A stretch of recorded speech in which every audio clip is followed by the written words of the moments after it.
There's so many people that are aware of the problems in the world, technocracy, the New World Order, predator class, being ruled by satanic pedophiles. We're beyond the need to wake up. We need to build the alternatives to show people that there is another way to go about organizing society. If not, we'll just be caught in a cycle of endless revolution and frustration with the government. That's part of the psyop, to isolate people and make you feel like you're crazy and kooky. You're not crazy and kooky. You just haven't found other people. What's missing is strength in numbers. And strength in numbers was the underlying principle for the Freedom Cell Network, which now is a global phenomenon. 43,000 people have been registered on our website. We're creative human beings made in the image of God. It's by time we step into that power and build the world that we desire.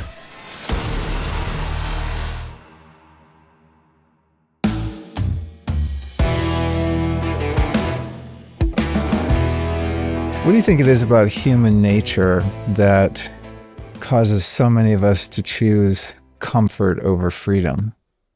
And I ask that because it seems that's the lever, privileges and benefits seems to be the thing that we have historically fallen into as a trap of control. It's a great question to lead off with. Okay, so obviously people prefer a state of comfort to discomfort. And I often ask myself as a teacher trying to help people, well, I was going to say wake people up, but we're beyond the need to wake up. It's time to take action and start building. And there's so many people that are aware of the problems in the world, technocracy, the New World Order, predator class, being ruled by satanic pedophiles. Yeah, it's kind of a problem. Yeah, that's not optimal. Not optimal at all. I like predator class. I usually call it the parasitic class. Okay, yeah, that's a good one too. I got predator class from my associate, Derek Bros. I think it sums it up pretty nicely. So I'm always thinking like, well, why is it that so many people are aware of the problem, but they're still not taking adequate action to feel more at ease, that no matter what happens, it may not be easy to navigate, but they're going to be okay. And I think for me, to put the distinction between comfort and discomfort, in order to really build a life that is full of freedom and prosperity, and sometimes even a life that's in alignment with our values, it takes hard work. And I think, unfortunately, people aren't willing to put in the work. And then an even deeper thing is that a lot of people come up against limiting beliefs and an internal discomfort. So learning Bitcoin or cryptocurrency, for example, I teach a lot of older folks how to do cryptocurrency, and I just saw time and time again the real value that I was providing wasn't step 1 through 3, set up a wallet, make sure you write down the seed phrase, and then here's how you send and receive, and you copy and paste the address. It was people coming against their own internal resistance because they have messed up with technology in the past, and I've not been good with technology. I can't figure it out. So the moment that can't keep track of my passwords. Yeah, me either. It's like even a normal password, let alone some of the codes you need to deal with crypto. Yeah. So I think limiting beliefs are another piece. People just don't want to be uncomfortable inside or put in a lot of the hard work. And I say that as a generalization. There are a lot of people that are putting in the work, and I think that's what it's all about. Yeah, it's just an interesting observation to me, because not having freedom to me is more uncomfortable than change. It's like I'm willing to change anything in order to have a sense of freedom, but it does seem like many people are willing to go along to get along, and that makes it, I think, difficult for the rest of us that would rather fight for our freedom, even if it's uncomfortable, But one thing I really like about your approach to all of this in my study of you prior to this conversation is that you are very solution-oriented. Mm-hmm. And I think, I've been a conspiracy analyst since about 9/11. That was like my wake-up call, and started going down all of the rabbit holes and developed a pretty alternative point of view. Mm-hmm.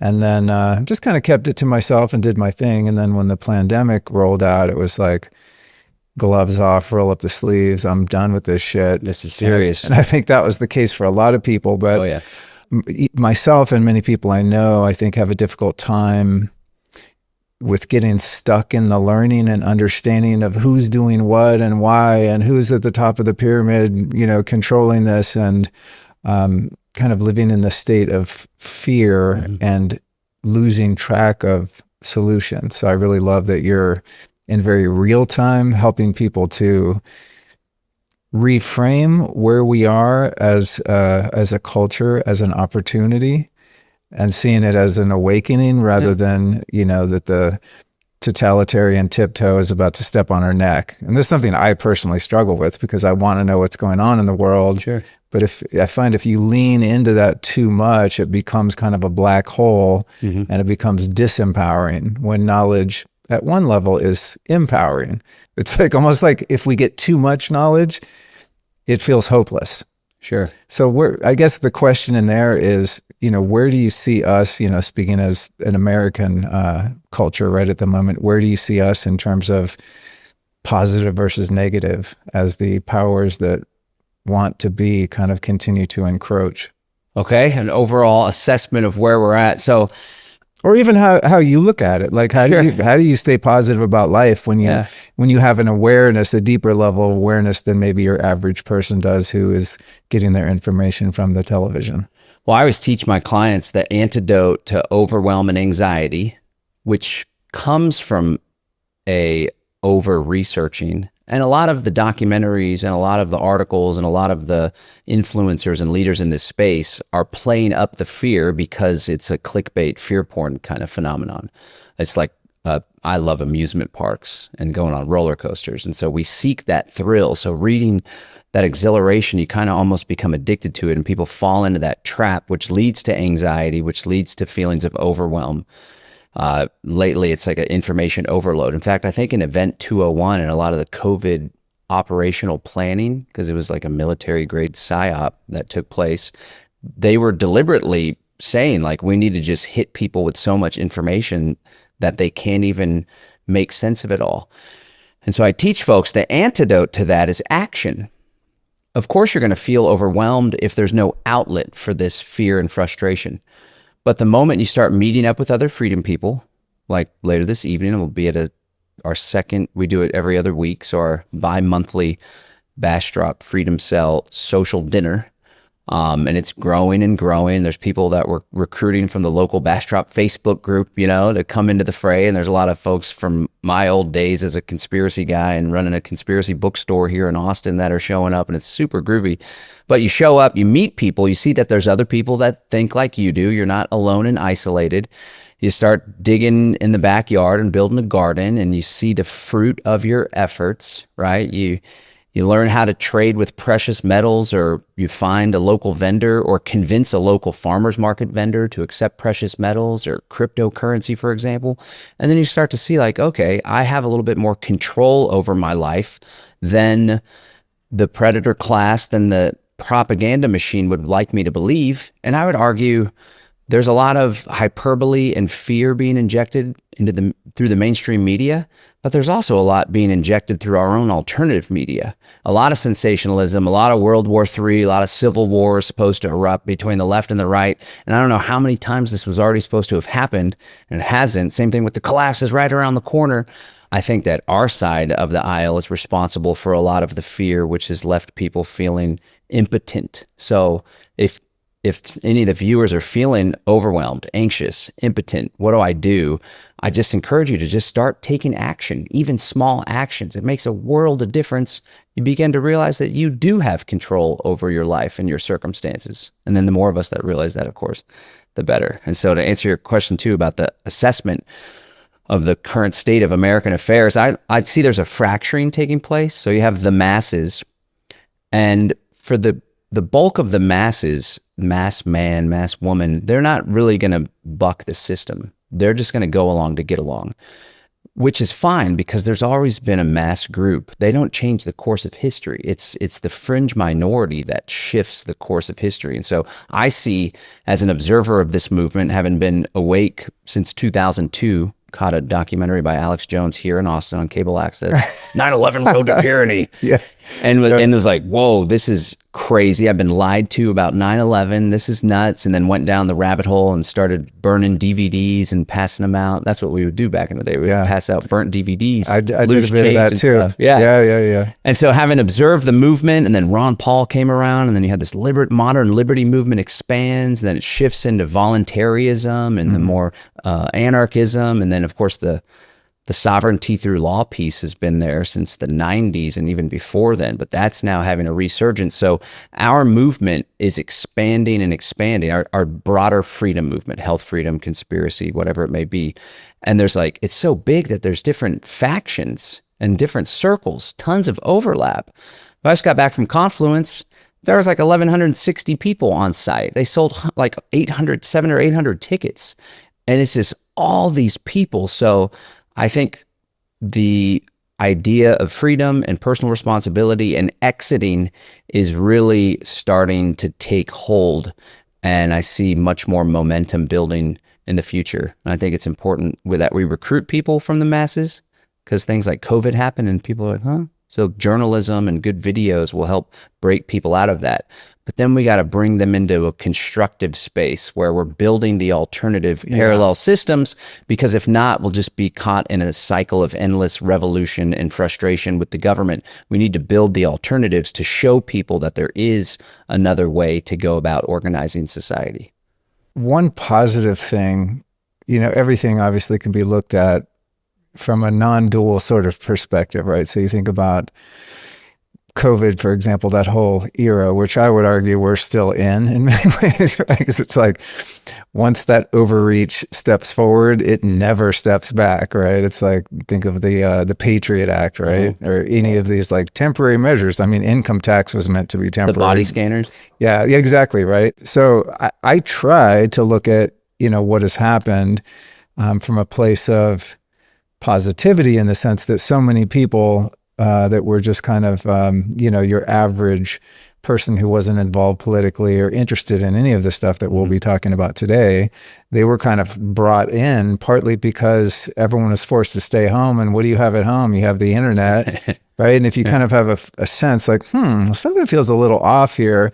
I mean, it's like they locked everyone in their house with the internet and ended up waking up more people than they. Yeah, then they saw Mickey Willis's Plandemic when they had a little tiny window to watch it. So I try to see what we've been going through, this sort of tipping point, as something positive. On a good day, I can view it that way. But one thing recently that I think has been really positive in the last however long it's been with Orange Man at the helm is I think there's a really positive thing happening right now where people are realizing that the issue that we're facing is not a left or right thing, and that we're not going to vote our way out of this. So I think a lot of people were pretty hopeful, when Donald Trump got elected. I mean, I don't really believe in politics myself personally, but there seemed to be this kind of, renewed sense of hope that things were going to change, because things were going so off the rails during COVID. And now, at least to me and most people I know, it's pretty clear that they're all on one team, and it's not our team, for the people that value liberty and love and equity and kindness and cooperation and collaboration and all the things, like true unity, right? What is your take on that particular piece? Do you see more people waking up to the fact that it's kind of humanity against the anti-human forces versus left or right, liberal, conservative, and so on? Do you think that fallacy is starting to kind of wear more thin these days? I sure as heck would hope so. And I like to analyze out, like the fracturing, right? So I do think it's more so breaking apart the left-right paradigm with the masses. And of course, you would expect that our movement, this freedom thing, would already be beyond it. But I was actually surprised to see so many people fall for the Trump thing again. And I knew that Trump was full of it in 2016. And then for his first presidency, all you have to do is look at his record, and you see that he wasn't about greater freedom. And a lot of these deep state stuff and lock Hillary up was like false promises. Right, and now they're like chummy and stuff. Yeah, They've been chummy yeah. the whole time. It's a giant I love facade. the in propaganda. There's always 3 words: build the wall, lock her up. Oh, You yeah. know, it's like He's a good slogan, those man. slogans. I sure did enjoy They always the come in debates. threes. You know, Yeah. I enjoyed the debates in 2016. That was awesome. that was really entertaining. Yeah. So I was excited about that. But, in 2020, I even ran this campaign. It was called the Exit and Build Town Hall. And we brought back Vote for Nobody. I just saw a Facebook memory in 2011. It was like, vote for nobody in the 2012 election. Because I just saw that it was a fraud early on. And I'd hoped that a lot of people in our freedom movement would think the same, but they ran such a sophisticated campaign to bring people back into the fray. And I don't know what level of awareness the enemies of freedom and the intelligence agencies have about really what's going on. Probably a high level. They have all sorts of sophisticated artificial intelligence now. And sometimes I try not to give our movement and these ideas too much credit, but I think leading up to 2020 and 2024, because there was so much distrust and because so many people were beginning to withdraw their consent to be governed and reject the false authority that is government, especially at the federal level, I think they had to run a campaign that brings people back into the fray of believing in a politician, believing in a party, believing in government again. And a lot of people did fall for it, and that's okay. I'm so grateful to see a lot of people now saying, man, that was a mistake, and we see it for what it is. I just worry that they'll roll it out again now that Trump has been so bad. And I think they're like, let's leave this bumbling idiot Biden in and let's destroy and sabotage things as much as we can so it makes Trump more palatable. Yeah. But it was disheartening for me to see a lot of freedom people and libertarians even and former Ron Paul people, because that's how I really went even deeper in my activism, was in the Ron Paul campaign in 2008. And there's these Ron Paul folks, and Ron Paul's anti-war, free markets, all this stuff. Trump's none of that. And it was so crystal clear that Trump was bought and paid for by the Adelsons and was clearly going to be a puppet for the Zionist regime in Israel. And that's most definitely what's played out since then. So I just hope it's not going to be another Charlie Brown situation where homegirl's holding the football and repeatedly mistaking it. That's why the exit and build thing is so important. We have to build these alternative structures, because the conversation was, well, it's better than Kamala being in office. I don't know that it actually is better than Kamala, because Trump is a sophisticated businessman that knows how to effectively allocate capital. And he also knows how to build a team. And he surrounded himself with effective capital allocators. I borrow that from Elon Musk, who points that out about certain people. We should leave money in the hands of people that can allocate capital well, right?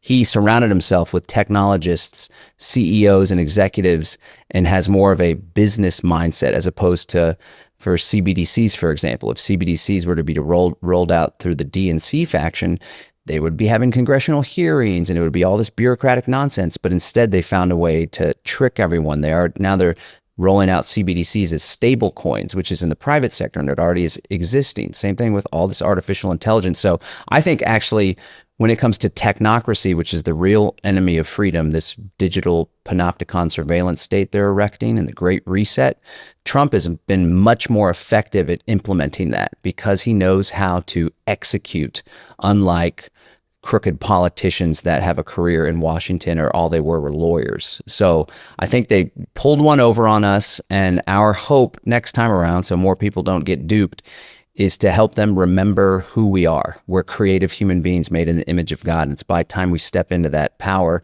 and build the world that we desire. And if we can make progress there, then next time an election rolls around, we could be like, no, you don't have to vote for either one of those clowns. Come help us build the life raft. Right. And look at all the progress we've made. We're growing our own food. We have our own alternative communication systems and mesh-tastic communication networks and all sorts of stuff. That's the hope.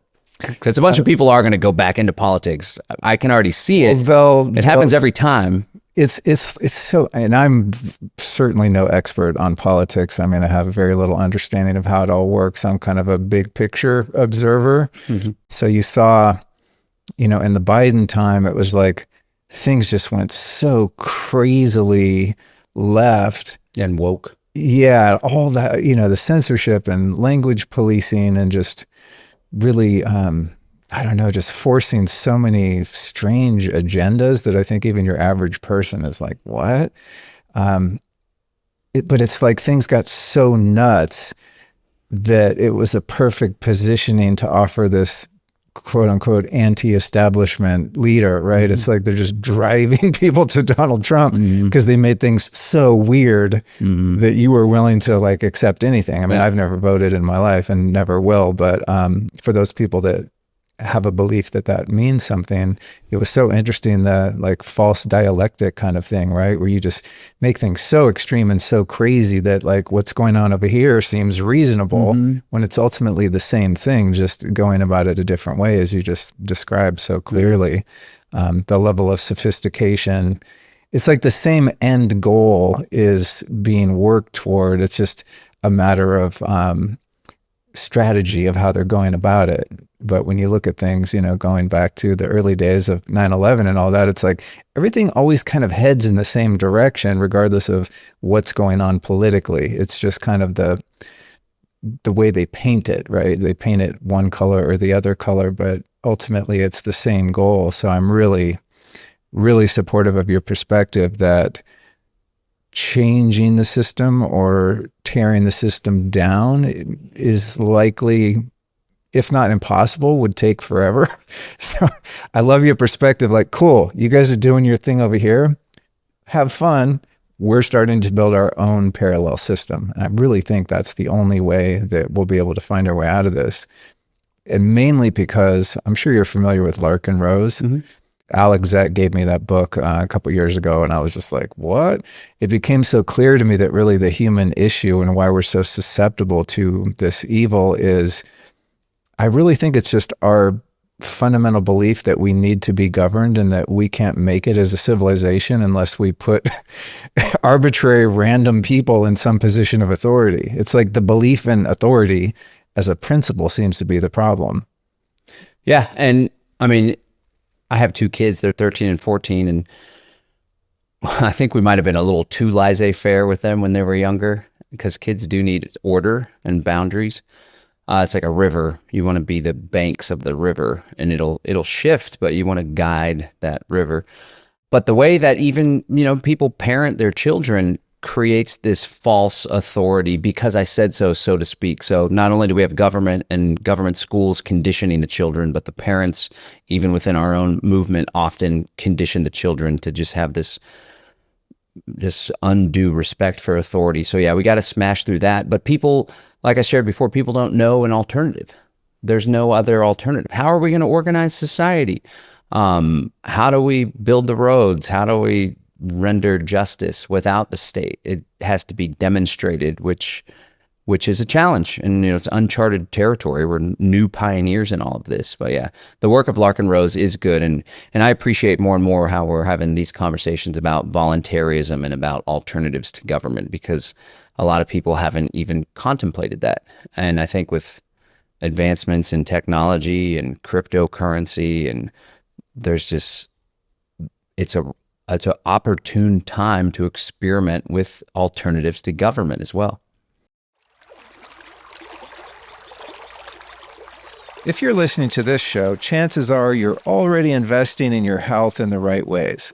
But here's the thing, you guys. You can have the cleanest diet, the best supplements, the most dialed-in routine, but if your body isn't breaking that stuff down, you're not getting the full return. And that, my friends, is exactly why I take Masszymes from Bioptimizers every damned day. Masszymes is a full-spectrum digestive enzyme formula with 18 enzymes designed to help your body break down proteins, fats, carbs, and fibers so you can actually use the fuel you're taking in. Personally, I take it with my biggest meal of the day, and it's one of those simple upgrades that just makes everything else work better. My digestion feels smoother, and the energy I expect from my diet hits like it should. It's actually the key that unlocks your whole stack. So get your digestive fires burning over at bioptimizers.com/Luke, and if you use the code Luke15, that'll save you 15%. But here's the best part. For a limited time, you can stock up on Masszymes and get a free bottle with your order. But that's only while supplies last, and you won't find this deal on Amazon or anyone else, so hop to it.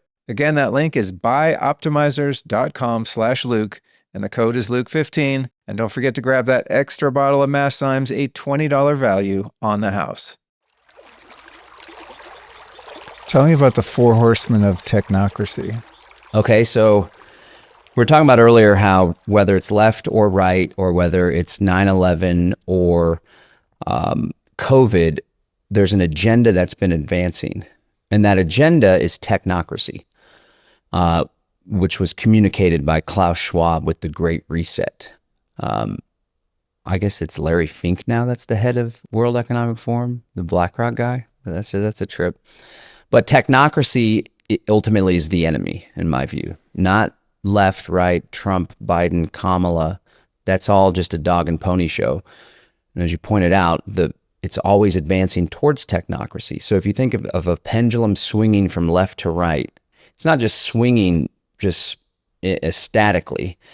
Imagine it's swinging, but it's also moving forward towards a totalitarian surveillance society. That's a great metaphor. Yeah, and then every time it swings forward at a faster rate because we're so against the left now, we're okay with Daddy Orange Man using government against the left. And then it's only a matter of time. We're so against the right and the patriots and the right-wing extremists, according to the Department of Homeland Security's report they put out, that we're okay with the left increasing surveillance and the police state. But all the while, it's moving closer towards the police state and the surveillance state. And the deeper understanding of that is this system of governance known as technocracy, which is essentially, instead of having politicians rule people, it's have scientific dictators and algorithms rule people. And we don't want to have people rule others anyway. We want to self-govern as the ultimate solution, which is why this sovereignty through law step is so important. Technocracy was a movement that sprung up in the early 1900s and especially started taking root after World War II, when everyone was just completely dissatisfied with, like, government is totally screwing things up. This business class is totally screwing things up. We need another way to manage society. How about through science and algorithm and experts, the expert class? And so that was communicated through the Great Reset, which was just a dramatic reshaping of not only government, but also economics, environment, how we relate to one another, how we work. That's the Great Reset. You'll own nothing and be happy. And so ultimately that's the goal. And it looks like a surveillance society where everything is completely monitored and detected. And so there's 4 tools that are being utilized in order to rule this out. And I've just shifted the 4 horsemen.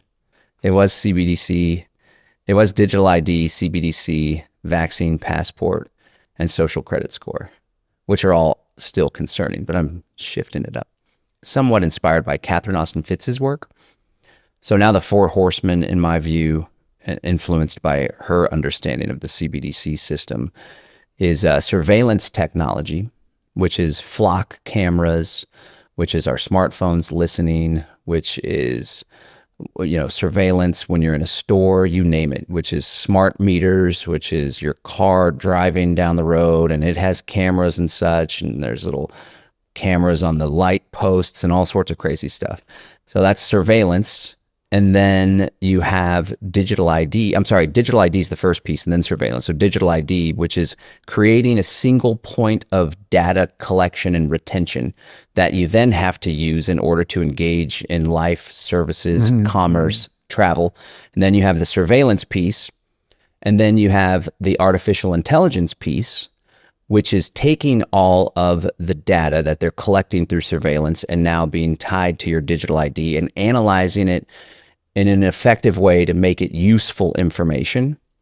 And then you have the central bank digital currency paradigm, which will then take the information that they gathered and analyzed through artificial intelligence and use it to socially engineer and control the public.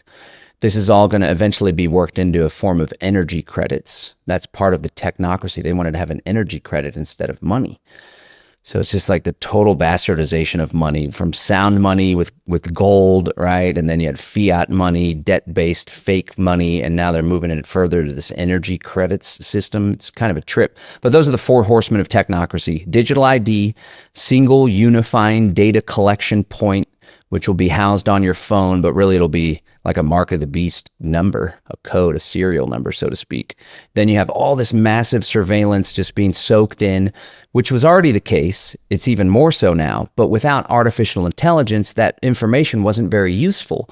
And the beast system had to rely on human beings and intelligence assets, Right. which doesn't scale. Right. But now we're living in an environment where all of that information can come in through complex artificial intelligence, which will be the primary reason why so many data centers and computing power is being put on. Is that why they're being built? Yeah, it's not so that we can, query ChatGPT about the recipe. Yeah, I thought that too. I'm like, it works pretty well for what it is. I mean, I'm sure it'll advance, but I use ChatGPT all the time. Like my plant's dying, like I take a picture and I think it works. This is great. Sure, build another data center for that. Yeah, That's why do nice. we need another data center? It seems to be functioning just fine. There's no lag time. It answers right away. What's the problem? It does get kind of slow if you're on the same chat. If you stay on a thread, You know what I actually started doing is bookmarking certain threads. Mm-hmm. When they bog out like that, I'll bookmark them in my browser so then I can go back when I want to add something back to that, because they do get slow. So maybe we do need more data centers. No, just kidding. Yeah, but no, it's all about creating total information awareness. And that was actually an early Department of Defense program under DARPA, the Defense Advanced Research Project Agency. It was called Total Information Awareness. This guy named John Poindexter that was involved in the Iran-Contra scandal and was like a felon was leading it. And that's where they created the technology to soak up mass amounts of data. That's where they created speech to text analysis. That's where they researched how to effectively create a massive database and then query and research it very effectively. That was called total information awareness. And the icon was a pyramid with an all-seeing eye above it. Of course. And then that got shut down, and it's speculated by folks like Whitney Webb, who does great research, that it just went into the private sector, which is less regulated. So make no mistake. Kind of like with the UAP disclosure stuff, like a lot of that seems to be siloed into the private so they can avoid FOIA requests and things like that. That makes sense. Yeah, it seems to be like a pretty common strategy now. Yeah. The goal is total information awareness. To avoid oversight. Right? Sure. And transparency. Yep. And it can be hidden a lot more, and there's less accountability. Not that we should have government deal with things. Things should be private, but not if it involves this mass. It is a public-private partnership, ultimately. But yeah, and then they're going to tokenize everything. Like a token, you have a cryptocurrency blockchain, and you can create these tokens that represent information.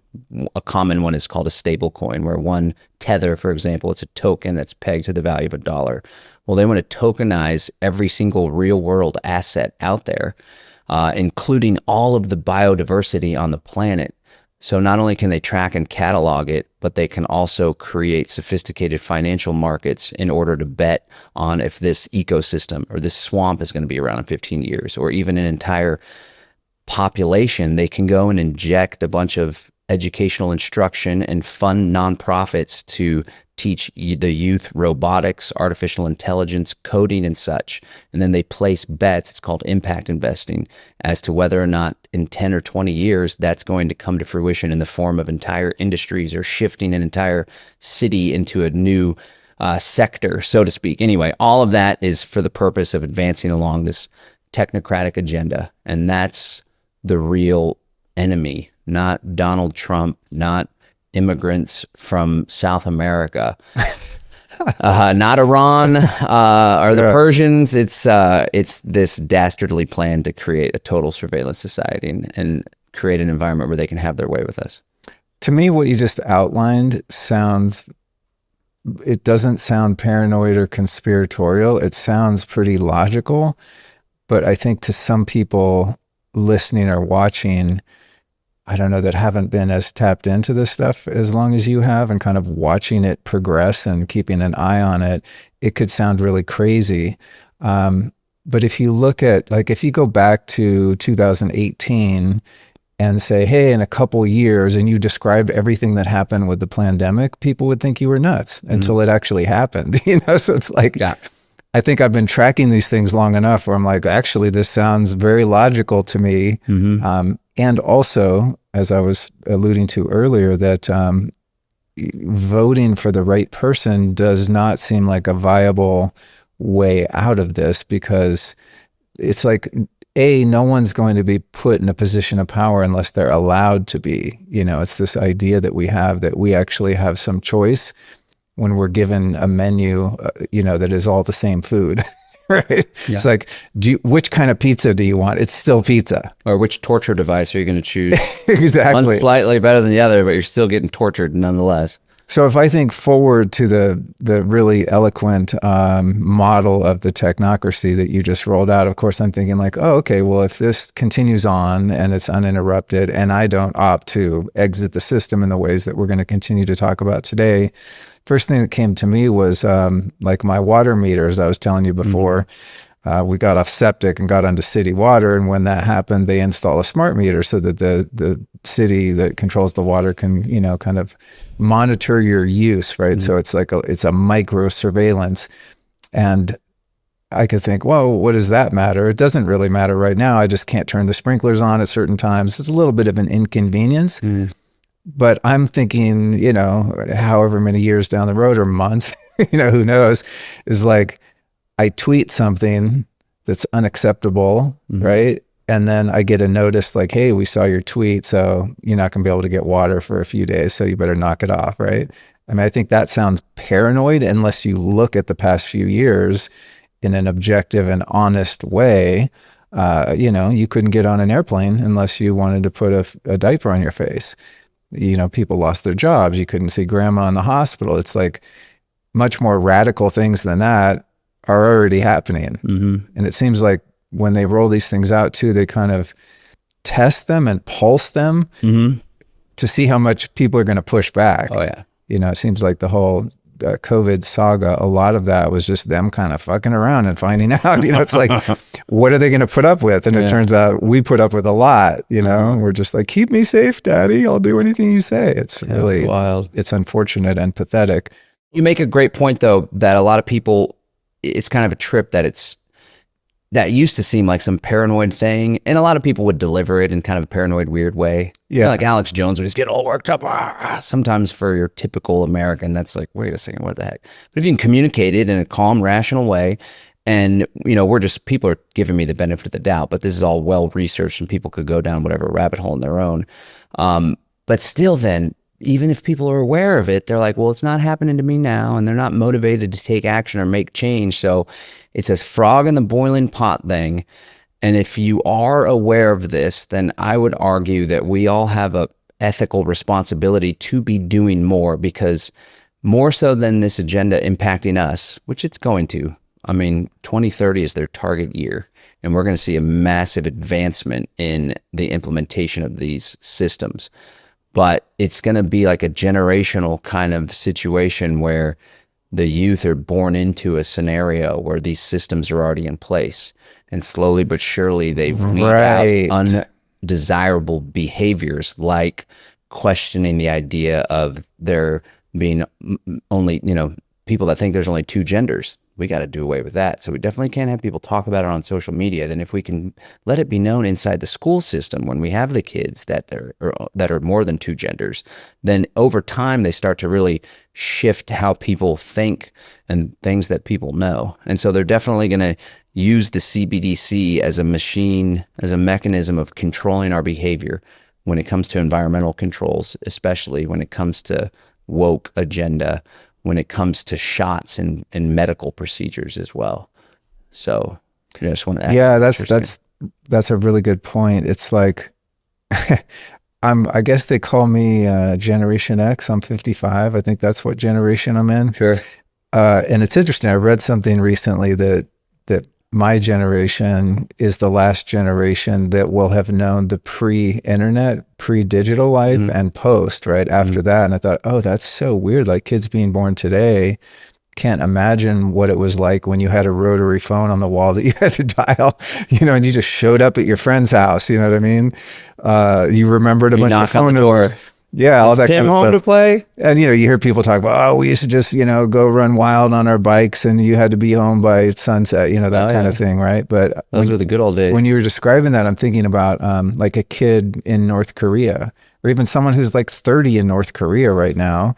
If they're completely cut off from the rest of the world because the propaganda is so isolating, they wouldn't even know that they're living in a totalitarian system because that's all they've ever known. Yeah. And it seems like that's kind of the direction we're going. The boiling the frog analogy that you used earlier is that it happens so incrementally that even when you're someone who was alive when things were different and seemingly more free, you kind of forget about it. And it's like all of these steps at control just kind of become normalized. I mean, I even know myself, I'll be about to post something on social media and I'll catch myself like, I don't know, is this a little too hardcore? Like I just got deleted from Facebook last month. Of course, that dystopian nightmare Meta, if you're listening.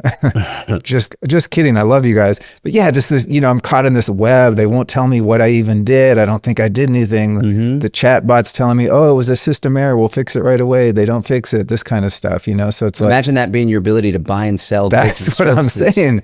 So it's like we get little hints at it, and I can already see in my own life I'm a little bit, I tiptoe a little more than I would have. When I said the Zionist regime comment, I was like, is this going on YouTube? I thought that too. When you said that, I was like, oh shit, are they going to call this the anti-Semitic podcast? It's like, that's what they're doing to us, right? Where it's like, you can't objectively, I mean, I think you should be able to say whatever you want. I'm a free speech absolutist to the absolute maximum.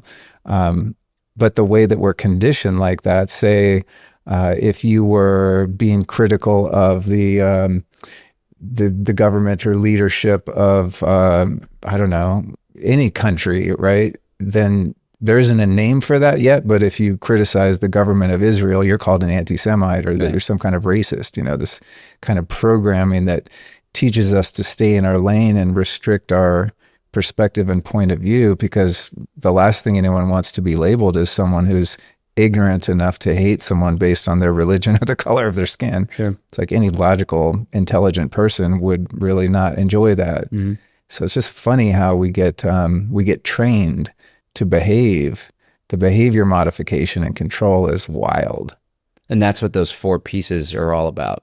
Right. And the person that they're trying to mold us into is not a free person that is fulfilled and able to express their being and their essence. It starts to like homogenize people into good little serfs, manageable serfs. With the surveillance, one thing I noticed too, that's another one of those like boiling the frog, roll it out slowly, is the biometrics, the taking your photo at the airport. Yeah.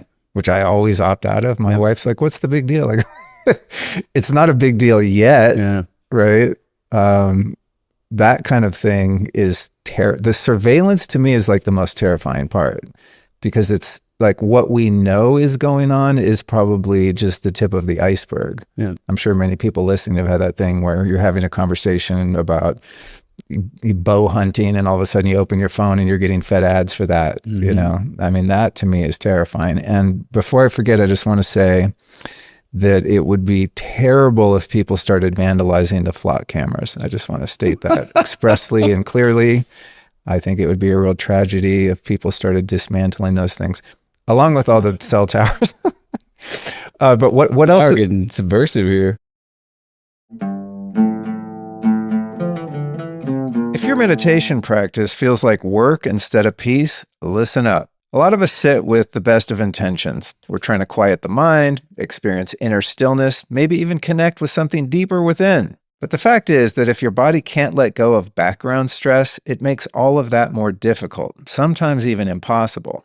And that's why I use the Apollo Neuro. It's a wearable that sends gentle, rhythmic pulses through your body, and that signal communicates safety through your sense of touch. And when your nervous system feels safe, everything changes. Your breath slows down, you settle in faster, and you can actually drop into a meditative state without all the struggle. I've noticed when I use the Apollo, I just go deeper and faster, like my body finally decided to cooperate with my mind. And it doesn't stop there. Apollo comes with an app called Smart Vibes AI that learns your patterns and automatically adjusts the support you need when you need it. Here's where you want to go to get your nervous system dialed in. It's called apolloneuro.com/Luke. And if you use the code Luke, you get $99 off the Apollo wearable and Smart Vibes AI bundle. Apollo takes the friction out of my meditation practice, but the real win is how it helps my system stay calm, present, and way less reactive throughout the day.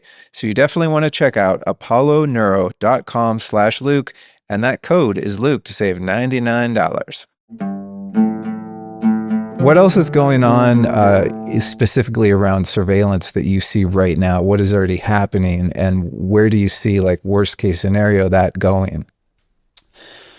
Well, the flock cameras are a big trend and phenomenon, and those are all linked in with Palantir systems and all sorts of like sophisticated Israeli corporations. And like, I don't want to hit on Israel just again, right? It's not an anti-Semitic thing, but it's like, that's like where a lot of intelligence technologies are being incubated in Gaza. And like, Gaza is a test case where we can really deploy some hardcore authoritarianism, some hardcore population management through surveillance, and then it can be exported out to the world. That's exactly what's taking place. So flock camera systems are using technology from all that stuff, but those are a big hot button. And there's a lot of little local jurisdictions that are pushing back, thankfully, but those will tie in the information to massive databases. They soak up all sorts of information, not just the camera, not just your license plate, but they are going to soon be equipped with facial recognition technology, likely. So that's a big concern.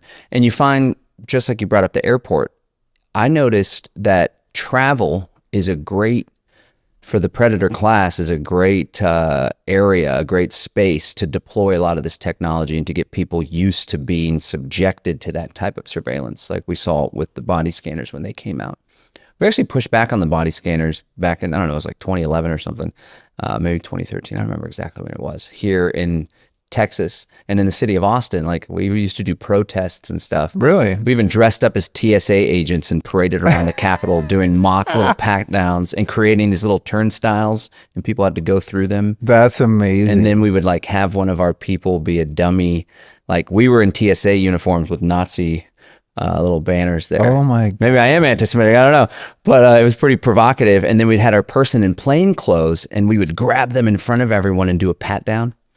Anyway, this guy named Representative David Simpson pushed a bill forward that would make it a felony to do the pat downs. It would have been like an assault on the TSA agent. Wow. It passed the House, and as it was about to pass the Texas Senate, the Department of Justice came to the Capitol, and they said, if you guys pass this legislation, we're going to stop air travel in and out of Texas. No way. So the federal government basically like embargoed travel in and out, threatened to embargo travel. I don't know if that's the right word. And of course, the Senate buckled and the bill went nowhere. But we were on the verge of passing a piece of legislation that would have outlawed all of that nonsense. Respect. Yeah, it was cool. I did so much political activism.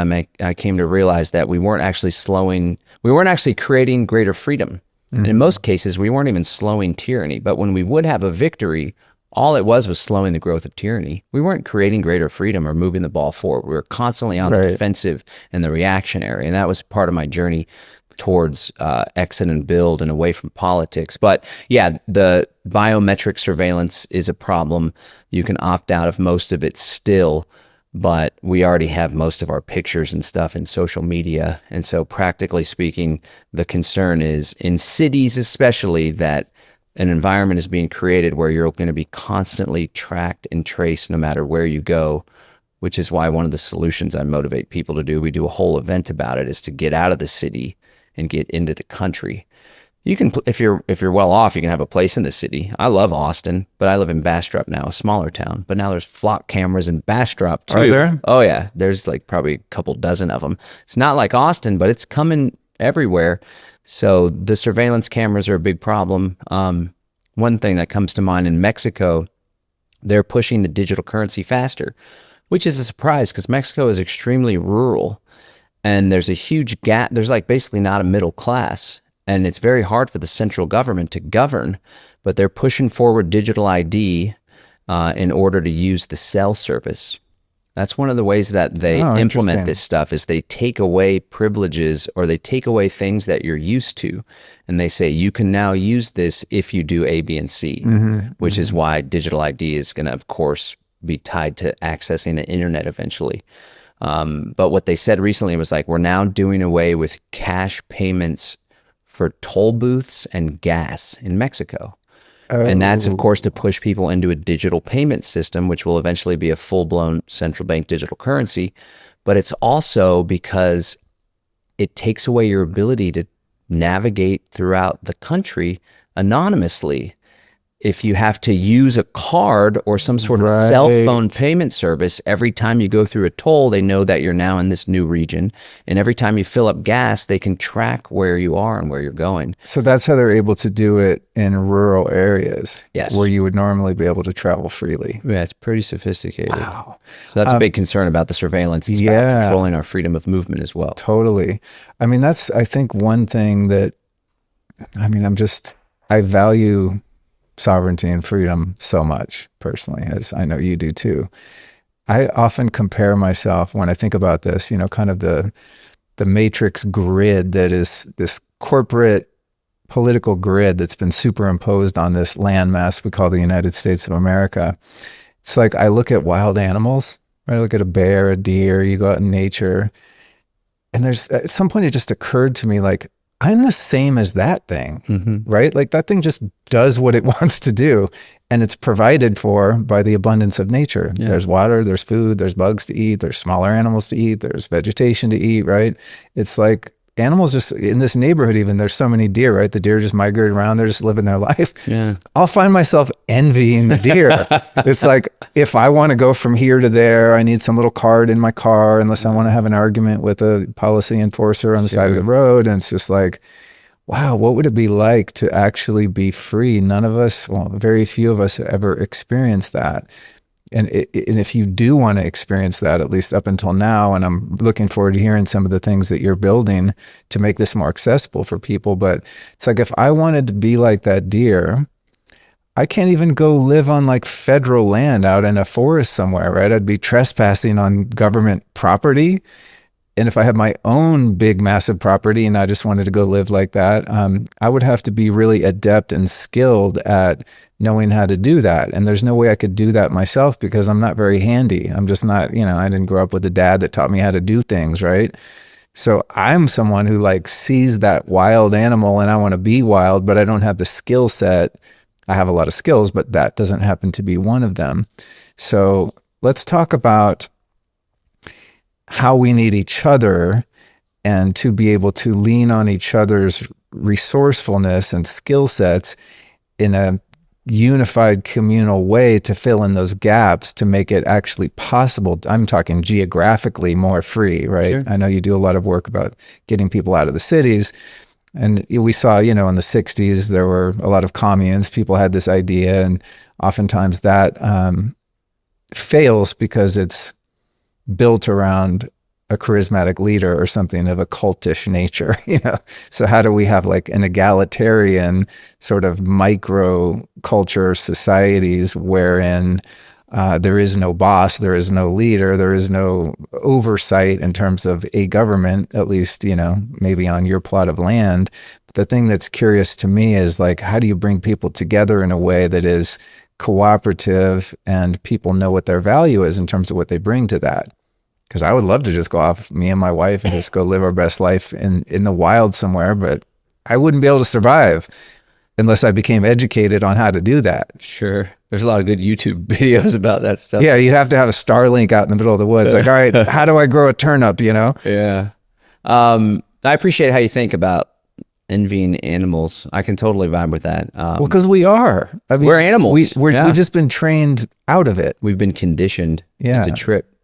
The state of the human animal has just been completely, what's the word? Domesticated. Yes. We've been domesticated. Yes. And even I catch myself, like, I don't want to manifest with my language, we've been domesticated. That means that we are domesticated. But look at our lives, and it's like an economic thing and having to ask permission to government. But then also there's this line, Natalie Rise, awesome conscious reggae artist. By the way, if anybody's ever heard of her, Natalie Rise. We'll put her in the show notes. Yeah, she's great. LukeStraight.com/John Bush. There you go. She performed at the People's Reset, which is this freedom event that Derek Rose organizes. He and I started the Greater Reset back in the day. She's performed there too. Total badass. Anyway, she has this thing where it's like, why are humans the only animals that have to pay rent? And part of me's like, because I don't mind market free markets and capitalism, I think, has done us quite a bit of good. But also it is the case that like there is this rat race phenomenon where human beings are finding it more and more difficult to express themselves creatively, or to, have the time to go sit by the river and philosophize over a picnic and a glass of wine with a date or something. I don't know, because that monetary system. Now, it doesn't have to be that way. And even though with the status quo, it doesn't have to be that way. If somebody really wants to put in the effort to create the freedom and the environment for themselves, it may be extra effort because of this government and this debt-based money system. But yeah, it's just riffing on what you brought up about the animal. Yeah, we're the only species that has to pay to live on the planet. Yeah. You know what I mean? Yeah. I mean, like a lion has to output energy to catch the gazelle, different right? Type of payment. Yeah, but it's not being forced to pay. It's choosing to pay because that's how it survives. There's probably retreats. Like I can see men's retreats where it's just like carnal, you go out for a week and it's like, it's the land, you pay to be there, of course. So there's that challenge. But then it's like, we're out here and we're hunting for our food and we're just, it's going to be some good raw fun. Anyway, you're asking about people and skills and the idea that we need to work with others. So, man, we're selling our 10-acre homestead, actually. I went through a divorce and separation last year. The divorce wrapped up a couple months ago or a month ago. I don't even know now. And we had a 10-acre homestead, but it was by no means were we able to do it all alone. Actually, I'm sorry, as I share that, the homestead was in the best shape when it was just me. Everybody left. We had an intentional community that completely fell apart. My best friend was living there. He left. He was my business partner too. He later came back. Thankfully, we made amends, but there were 2 other households. They all left. Total drama. And then it was just me. And then my wife left me. And I was like, whoa, everything fell apart. And I was like, if this is what rock bottom looks like, I think I got this. And then my wife left and I was like, oh, this hurts really bad. And now it's time to do some major There are levels to the game of the bottom. There's levels to the game. I was dragging around the bottom in a while, but it brought me closer to God, and I found a deep relationship with Jesus Christ, which I'm grateful for. But there was a period where it was just me, and the place looked better than ever because it was me, and I was dedicated to doing it. That being said, I wouldn't have been able to build all of the food systems that we had. So it definitely takes a village. And there's a challenge when you have a village because then all of our human dynamics clash against one another and our traumas and our never learning to effectively communicate our feelings and needs. But we definitely need other people. And it's something that I've immersed myself in for quite some time. So having been a conspiracy guy and then a libertarian, and I started to see there's all these people that after the Ron Paul campaign in 2008, and I sat out the 2012 campaign because I was already an anarchist by then. And I saw also like the 2012 Ron Paul campaign was more about data collection and fundraising to get Rand Paul into office, which is fine. I mean, they're playing the political game, the Paul dynasty, and kudos to Rand Paul. He's done great work and pushed forward, him and Massey pushing forward the Epstein files disclosure, however good that did. The satanic pedophiles still haven't been held to account. But anyway, I started to see that like there's all these people that believe in freedom and they understand freedom.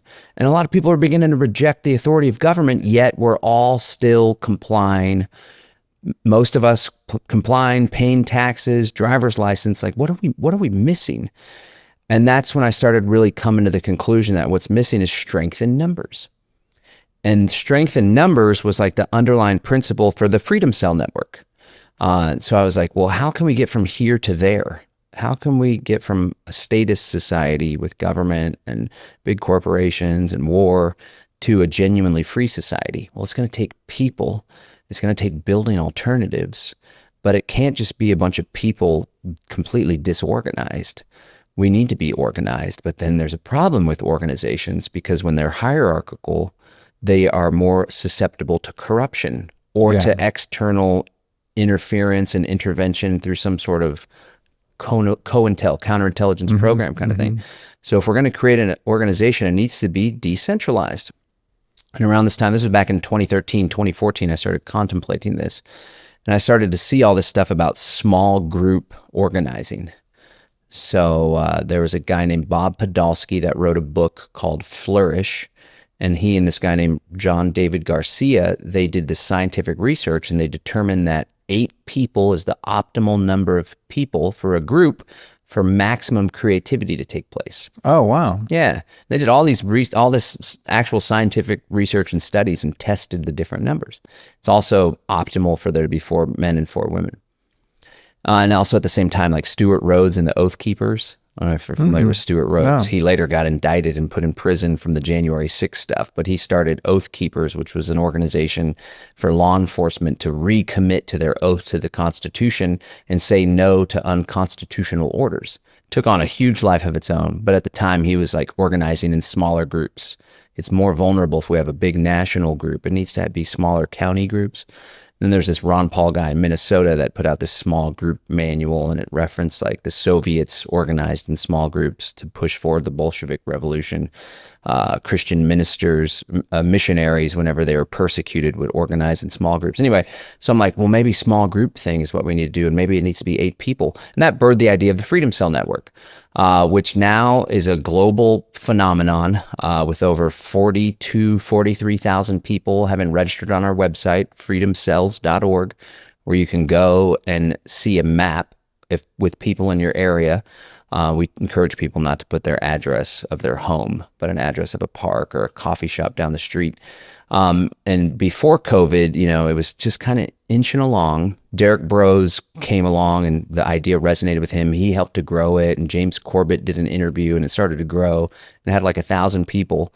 And then COVID happened and it just went to 20,000, 30,000 people because everyone's like, oh my God, this is happening. Kind of like the population of Austin. Yeah, sure. About the same time. Yeah. Yeah. It's a good place. And there's tons of Freedom Cell activity here in Austin. There's like 600 people in our Central Texas Freedom Cell group. But the idea is like you get together with a small group of people, approximately 8. Doesn't have to be 8. Could be 8. Ideally, it's 8. And you start working together on common goals, like let's have a bug out plan, let's get gardens going in everybody's backyard, or let's chip in and buy a small plot where we can garden there and put an RV. It could be our bug out spot. Let's set up encrypted communication via Signal and create a group for ourselves, whatever. Let's homeschool the kids, or let's create natural health co-op or whatever it may be. But then you connect with other small groups to form a larger group. And then that larger group, comprised of small groups, connects with other small groups. And in this way, this network can scale, but it doesn't scale vertically, it scales horizontally. Yeah. And that's exactly what's taken place. So in Central Texas, we have the Central Texas Freedom Cell Network, which is a regional group. And then we have the Bastrop Fayette County group, which is where I live. And we're having a dinner tonight with folks that are coming out. And then we have the Hill Country group. Then there's even a Far Hill Country group. There's a Downtown Austin group. There's a South Austin. Shit, I need to get in the Hill Country group, dude. That's right. Yeah. The Hill Country group's popping. Really? And people host meetups, social gatherings, workshops about mesh-tastic communication, prepper stuff. People are like, we just had more chicks hatch. People are selling chicks. Hey, should we go in together and purchase half a cow butchered or whatever? So the idea is like find other freedom people and work together on common goals. And in this way, to get back to your question, we can share knowledge and we don't have to be a jack of all trades. We can have our own skill, add our own value, and other people can step in and say, well, I'm a carpenter, or I know how to shoot really well for defense, and I'd be happy to host a training. So it creates this environment where freedom people that are solutions focused can find other freedom people in their local area, start meeting up and building these parallel structures and systems and stay connected and trade amongst ourselves and hire, like pretty much everybody that works with me in my companies, I met through the Freedom Cell Network or through this whole freedom thing. So we're hiring each other, we're trading amongst one another, we're growing food together, we're getting together for social dinners. There's a lot of people in this movement still. We should feel blessed. We know people and we could go to a dinner with a friend and such, but there's a lot of people that wake up and then they're so freaked out and they like word vomit over their family. They even turn their family away from them. And now they feel all alone and isolated. And that makes it really easy for the predator class to have their way with someone. That's part of the psyop, to isolate people and make you feel like you're crazy and kooky. You're not crazy and kooky. You just haven't found other people. We're out there, and the Freedom Cell Network creates an opportunity and a mechanism for helping people to find people, but not just to find people and then start building together. Amazing. I love it. It makes me think about just the human nature aspect of hunter-gatherer tribes. I have this romantic idea that things were better when it was that way, like pre-agriculture, Sure. Not that we weren't running around killing each other, but we just had less firepower. It was more natural. But thinking about that, you would have had one guy who was the best hunter, and this woman's the best at this thing. She's the oracle, spiritual leader, whatever, right? It's like everyone would kind of settle into their role and contribute value to the whole organism in a decentralized way. Again, like I'm generalizing, but that idea that human beings throughout history have kind of been able to figure out who has what skill set that they can bring to the table, that, contributes value, and that not everyone has to have the same skill set. Yeah. You had an intentional community, and everyone is like an expert marksman, but no one knows how to grow potatoes. You got a problem, Yeah. So I like that idea. It makes me feel more confident because I think, wow, there's a lot of shit that I don't know how to do, but there's a couple things I could do pretty well. Sure. That's I think one of the big challenges. And when you're speaking of how your homestead started to kind of fall apart, I think that's another thing that I've thought about too when I get these dreams of living around like-minded people in a more free way, is that people are dynamic and we change, and those social dynamics that we build also change. So if I would have moved here like we did in 2021 and put together a little 20-acre plot with a bunch of people I thought were cool, chances are that by now, a few years later, we wouldn't think we're so cool. It's like you get to know people over time, and cracks in the social adhesion start to show. And that's something that kind of concerns me too, going back to the 60s cults and things like that, when people went and tried to live communally. Ultimately, they seem to fall apart. There's not a lot of long-standing examples that haven't somehow become corrupt or fractured by the humanity that is inherent to them. What do you think is like the 8 people thing makes sense, right? It's like less emotional and mental bodies that need to be managed. But what about, finding like-minded people? Like, how do you think we can determine our longevity in terms of being able to actually get along and work in a productive, cooperative way while people change and are dynamic? And you might vibe with someone for the first 2 months and then you don't, and now you're like stuck on land with them. That is the challenge. Right? I mean, I guess there's not a solution to that, but as you've been spending years thinking through this kind of process, I mean, what are some of the things that you've come up with as possible solutions to that?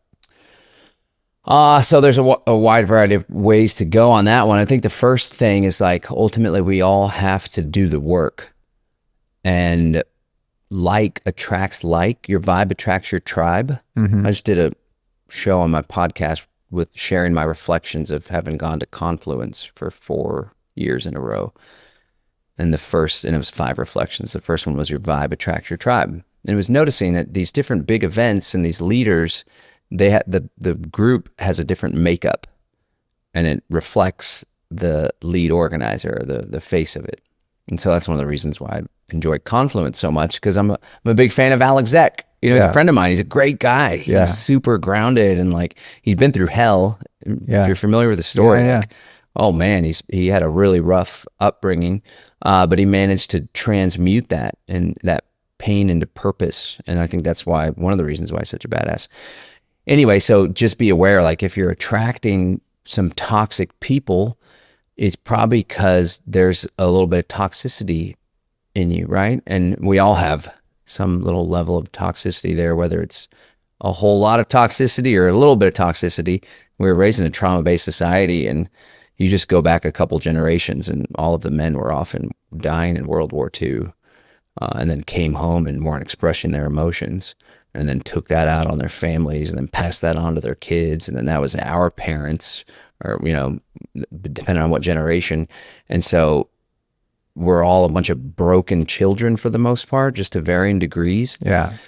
And so you really have to, if you're going to be in community, in any relationship for that matter, a marriage, raising children, like you got to be super grounded and conscious and be able to deploy all sorts of communication modalities, nonviolent communication, whatever it may be. And I think an important thing is not to take things personal. And so, yeah, it is a challenge. One tip I would give people if you're going to be in community together is always have an exit clause. Always have a way for someone to be able to get out, because if you buy land cooperatively and we're all on the deed together, that could be a challenge in getting out of that situation. It's kind of like a prenup for a communal prenup. Sure, yeah, it's exactly like that. Yeah. And I'd love to share about Haven Village, because we've come up with some models that I think can really help overcome a lot of these challenges. But so there's a structural thing to be aware of. And then at the same time, though, that's what we went into with our 10-acre homestead. It was like, my kids are being raised here. We want to build an intentional community, but it's also our home. So we don't want to sell off a 1/4 acre or go in with people when we buy it. We want this to be our place, and then we're going to invite people, and they're going to rent an RV pad. But that created a power imbalance and a dynamic where there was a imbalance of authority, and people are now, I'm investing in your property, but what if I have to leave or you kick me out and I just put all this sweat equity in here? So that's a challenge too. So I think structurally there needs to be a way for someone to be in, to build value, and then when they leave, they can take some of that value with them. And then when it comes to vetting people, if you're going to be in community together, take your time. There was a period where we were like, because we're like the exit and build intentional community homestead people, and hey, on Instagram, look how great things are going, So there was this tendency like, we got to keep doing big things, and crap's going to hit the fan someday. I've never really been worried about that, because I've been thinking crap's going to hit the fan since 2006. And we're still here. And even though COVID was crazy, and even though gas is expensive right now, society's functioning pretty damn well and smooth. It has been this entire time for most people, right? And so, but there was an element of like, we need to get food production going. Crap's going to hit the fan. And everyone's totally. Like, it's going to happen. It's going to happen. So there's this tendency to push, and then that push, we brought on some people too quickly. So we invited a family to come onto the property after 2 meetings. And now sitting down for a meeting, everybody's going to be on their best behavior. So I would encourage people to have trial periods. So if it's your land and someone's coming on, or if it's like, let's go on a retreat together, if we're going to buy land together, and spend a significant amount of time together and put yourself in stressful situations, which is why when we host these big events, our Exit and Build conference, for example, it was like 350 to 400 people came at our biggest one. That's a stressful thing for the volunteer team, and we're like, go, go, go. And there's a fire over here, and somebody at the front desk didn't get their ticket and they're throwing a fit. And so I would recommend that if you have potential collaborators or community members, you deliberately put people in situations that are more likely to be challenging so you can see how they respond. But again, we're not going to be able to move into things without risk. There's no way to know everything. So sometimes you just have to dive in. And as you said before, when you brought up, I would rather be free and uncomfortable. Everything is trade-offs. So it's like, sure, we're putting in some risk that in a year or 2 or 5 years, this relationship may go south. Same thing with a marriage. Marriage doesn't guarantee that it's going to work out. I've been through 2 divorces. So I know that pretty well. I didn't plan to get divorced when I got married, Yeah. But it's like, you're putting yourself in some risk by building community, but you're also putting yourself in risk by not having community. Totally. Or by being stuck in the city, or not having food production systems. And we cannot do it alone. So it's just choose your risk, but again, mitigate the possibility of it being some relationship that you cannot get out of, or one party can't extract themselves from, because the last thing you want is you're stuck with somebody and it's bitter and it's uncomfortable. Because that's what we were kind of in that situation. They had an RV, but the RV was all busted up. It actually took a lot of work to even take it out of there, and they built this big structure to cover it, which we never should have agreed to. but we were desperate. But anyway, it's a 10-acre homestead, and the RV pads are like right outside of our window. And at one point, the community became resentful of me and my ex-wife, the property owners, and we couldn't even go on a walk on the back 8 acres because we'd have to walk past all the other people. It was all awkward and uncomfortable. So I've learned a whole lot about how not to build an intentional community, thankfully. But I'm involved in a project that I think we're doing it right. So yeah, it's never going to be perfect. Yeah. And the number one thing that we can do is continue to do that inner work, because the more inner work we do, the less tolerance we'll have for people that haven't done the inner work, and then more easily we'll be able to spot people ahead of time. Yeah. Kind of like, I kind of vibe with this person, and I can see that, like, I can see they've been through it. And to be honest, I've been dating now, and whenever we go deep in a conversation and they bring up some hardcore stuff they've been through, you would think it's a red flag, but I'm kind of like, oh, that's as a green flag, because you're vulnerably sharing these struggles that you've had in relationship or in your upbringing, and you're telling me the lessons that you've learned from it. And for me, I value that. Yeah. I'd rather be in a relationship with someone that's been through it and came out the other side stronger than someone that's new to the game, naive, and ends up getting crushed by all of my drama that I have in my life, you know? So, I mean, I think that's probably really the core of it is, you know, we love freedom, we love sovereignty, but that really does begin with working out your own shit, you know, and Sure. As you said, out of that comes the discernment and healthier boundaries. I know the more I've faced myself and been honest with myself and been willing to look at those parts of myself that are less than desirable, excavating the shadows, the more integrous I've become, but also have much higher standards for other people than I've ever had, because the standards I have for myself are higher than they've ever been. Yeah, it's you a know, beautiful so it's thing. like what I'm willing to put up with from myself the road's gotten much narrower, and that's also cleaned up a lot of those relationships that are, you know, not supportive and draining. So I feel like I'd at this point be pretty good at like vetting a little community, right? Not that I wouldn't make mistakes, but if I was trying to do that 20 years ago, I probably would have created some social dynamics that had a lot more drama than I would now. And that's not because I changed anyone else. It's just because I've been continuing to change myself, you know? Yeah. Or right after COVID, a lot of people went and bought land together or rushed into something, and they were coming at it from a place of fear. Yeah. And so they brought that energy into it. So I would encourage folks, even if you are afraid, to like do some soul searching and come at it from an energy of, we want to build something beautiful that's in alignment with our values, and that gets us closer to maybe what heaven on earth might look like.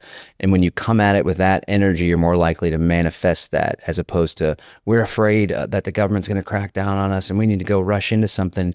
That can be a recipe for disaster. Totally. It's like jumping into a relationship because you're really lonely. Sure. You know, I'd be willing to settle and ignore red flags because you're just desperate for that, you know? Maybe that's what I'm doing. Hey, you said it, not me. Yeah. No, there's so many things I want to cover here. My goal with sitting down with you, as I said in the beginning, I mean, you seem so solution oriented, and I think that's so important as more of us start to wake up. It's like, okay, cool, let's acknowledge the problem, but it's so easy to kind of get stuck in that. I mean, I find myself the last 2 days I've banned myself from Twitter just because I notice when I go check in on world events in there, I just feel less empowered. It's not really serving me to know what's going on, you know? There's always this balance of like, well, I don't want to just ignore everything and put my head in the sand, but the more you pull your head up into the air and look around, it gets pretty daunting. So I like all of this solution-oriented stuff. Going back to the surveillance piece, you know, we can't stop the rollout. You know, as I said, it'd be terrible if people use paint guns to disable surveillance cameras. Be a terrible idea, but Terrible. do you know of any practical things people can do in terms of your digital footprint? You know, I know a couple of years ago people were switching to Telegram and Signal, and then you hear things like, "Oh, those are being monitored by the CIA." There's like no real truly encrypted communication. Are there any practical ways? And maybe you could touch on cryptocurrency in this way. I think you're into, what's it called? Monero and Zano are my two so like, favorites. maybe start in how to kind of circumvent surveillance in the physical outside world, and then move into any insights you have in terms of our digital privacy. Sure. In the outside world, there's not a whole lot you can do as far as like moving around society. You're going to get spotted by a camera. There's going to be license plate scanning cameras. There's a whole rabbit hole to go down with the not for commercial use plates and all that stuff. Right. The right to travel game. But when it comes to not opting into big tech, you can use a de-Googled phone, for example. My friend Hakeem Anwar has a company called Above Phone, and they do these de-Googled phones. There's also instructions online for you to get an existing Android phone and reset the operating system to one called Graphene OS. I don't use a de-Googled phone as my primary phone, but I have one, and I use it for some functions. And it's not that much of a learning curve. There's also Linux-based laptops. And so the idea is if we can use devices that aren't Android, Apple, Windows, or Mac, then at the very least, we're not constantly sending information to the mothership, to their main servers. Right. It's called telemetry, when there's just information going off of the machine, off of the device, constantly reporting. Same thing, you can avoid big tech, or you can have one of these de-Googled phones that is like, this is where I do my phone calls. This is what I bring as my EDC, my everyday carry. And then I have my social media device. That could also help with social media addiction, which we all struggle with. Yeah. The damn algorithm is so sophisticated and gets you really sucked in. So those are some things that you can do. You can also make it a habit to put your phone on airplane mode or leave it somewhere and then roam around your house or wherever, especially if you're out socially. I don't even trust airplane mode. I know. I put my phone in a Faraday bag when I really want to be left alone, Yeah. you know? And that's helpful.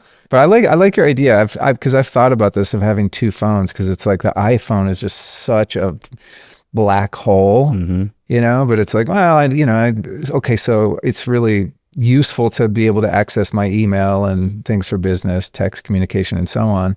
But because it's in the same place as the social media icons that I try to resist clicking, inevitably I end up doing things that aren't productive on my phone, right? Sure. So I've thought about that, of having, what was the term used? Everyday use or something? EDC, everyday care. It's like a prepper term for what, like this is my EDC knife here, you know, if you have little tools in your pocket. I like that idea of just like, you know, having two channels of communication as a way to kind of discipline yourself and also have privacy. Yeah. But in terms of like digital privacy, I think I'm always trying to superimpose myself into people listening or watching that might have a different perspective on things, but it would sound like that digital privacy would be something that would only be necessary if you were breaking the law. You know, if like you're a drug dealer, you're trafficking guns, doing some shady stuff, then you would need to do that. But for me, it's like, I don't want that surveillance system knowing what I'm doing, even though I'm not doing anything wrong. I don't want them to know I'm making a smoothie at 5 or whatever, you know. It's like I just value my own kind of sanctity of my space and my operations. Well, again, like if you accept the premise that the country and a lot of the big corporations and the monetary system is governed and ruled by satanic pedophiles, right? Which used to sound crazy. Used to sound crazy. In Bohemian Grove and all sorts of stuff. Like it's so obvious now. You know that they're not good people, and they do have dastardly intentions for humanity. And so their ultimate goal is to socially engineer the public into becoming docile, servile slaves, like a slave class of people. And I think the goal behind that ultimately is to create an environment where there is a guarantee that there's not going to be more uprisings. Because these are like megalomaniac, insecure, ego, freakish people that were also probably traumatized as children with all these weird, perverted family bloodlines and stuff. There's probably so much trauma that goes back generations and generations in their being, in their essence, in their spiritual nature of these families. So they like are really insecure that they're going to lose their power. And so they're trying to create an environment where everyone is manageable. And there's all sorts of weird satanic stuff about that as well. Anyway, my point is, any information that these folks have, they're creating sophisticated profiles on each and every one of us. And it's my belief, and it's not just my belief, this is already happening, that the artificial intelligence is going to take the information that's collected on you and use it in order to socially engineer you through AI-based ads and AI imagery and AI videos and what type of information they're showing you now to all bring you into this digital slave class. So yeah, I'm not doing anything wrong, so what do I have to hide? Well, there's evil people that are in control of this massive system, and they're wanting to use it against you, so you can't resist. People need to take that seriously. I get frustrated with my brother-in-law, for example. Love my brother-in-law. He's great. He's smart. My sister's super smart, too. And we'll debate this stuff, especially for a few whiskeys in or something, right? You know? And it's like he's so smart, and he knows it. He knows that it's true.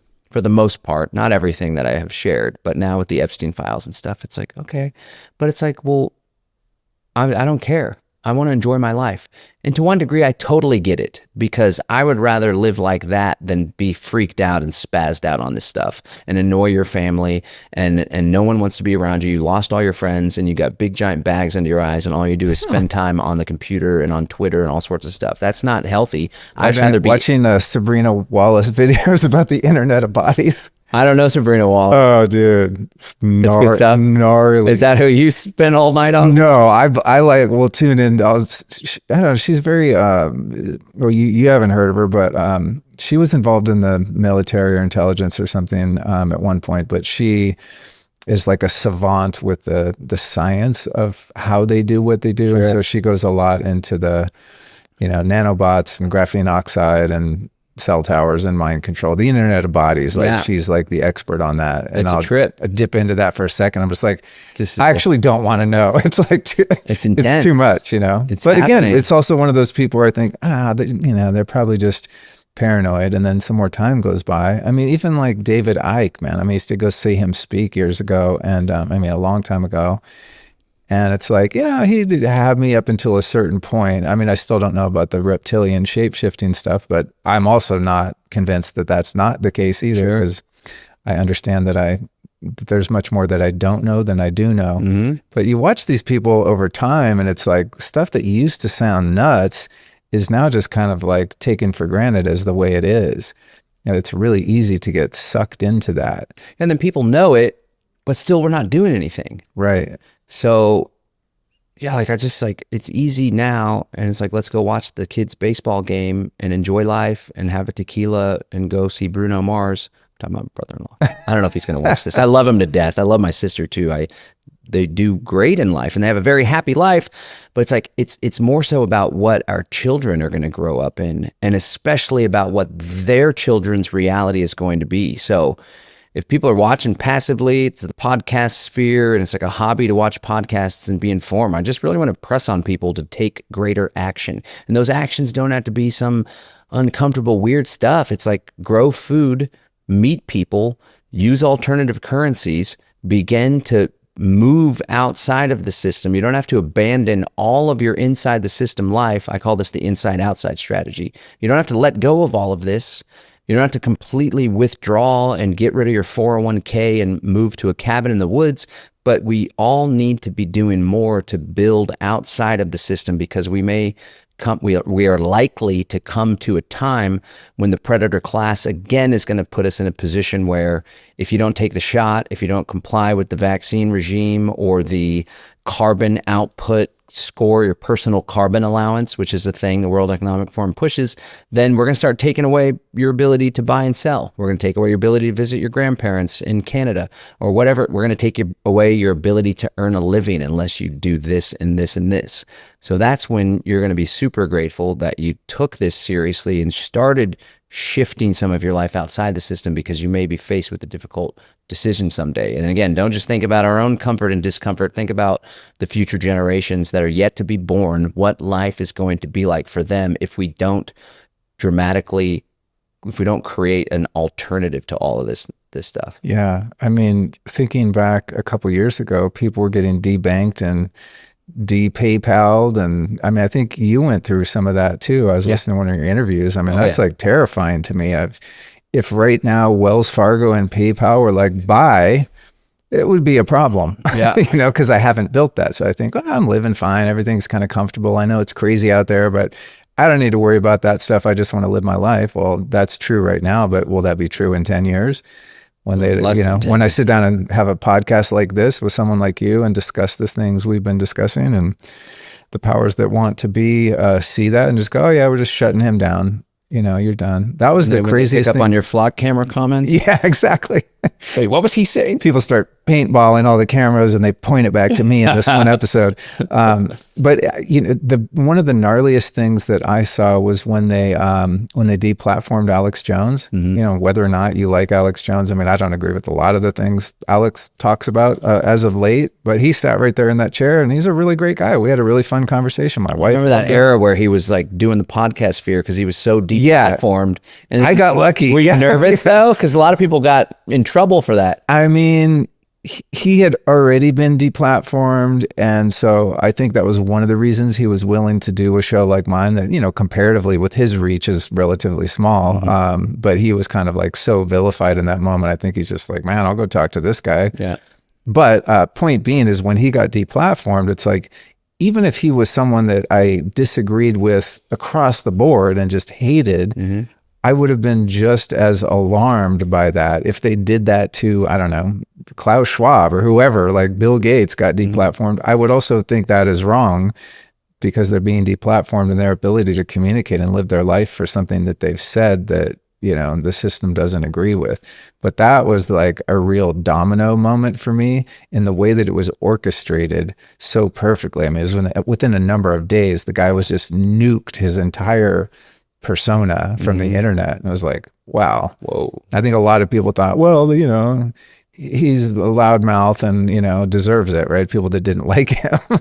But I think a lot of us were like, oh, that'll never happen to me. But I took note of that and was like, that's interesting. I mean, I'm definitely not someone who's politically activated, and it's not something I talk about on the podcast a lot. You talk about controversial, pretty provocative stuff. Yeah, totally. For the East system. I mean, I have talked a bit about vaccines and things like that, but even the sovereignty through law stuff. Like withdrawing consent to be governed and using alternative private structures, that's pretty subversive. Yeah. So I think your perspective. You're a troublemaker. Yeah, I am. I got a little bit of the rebel archetype left in me. Yeah. But to your point of let's start building parallel systems now before it's too late, I think is really important, where you don't have to be paranoid or an alarmist or have bags under your eyes from doing too much research. It's like you can step back from all of the fear and victim mentality and still start to be proactive in ways that are relatively sane and logical,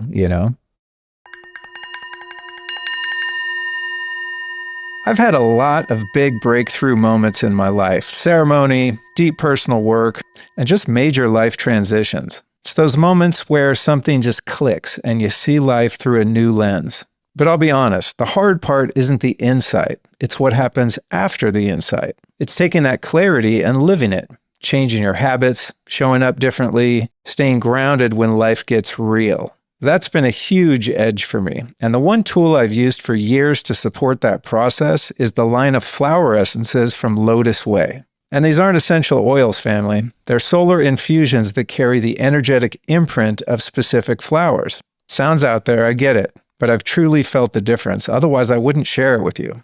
When I'm in a season of change, whether it's stress, growth, or just feeling off, I use their elixirs and sprays to help regulate my system and integrate what I'm learning. To keep it simple, Lotus Way helps me feel more chill and less reactive, like I can embody the vision of myself I'm becoming. Highly recommend you check it out, and here's how you do so. Visit lotusway.com/Luke. That's LOTUSWEI, lotusway.com/Luke. And when you get there, you can take their master flower quiz to find your match and use the code Luke to save 10% off your first order. That's lotusway.com/Luke.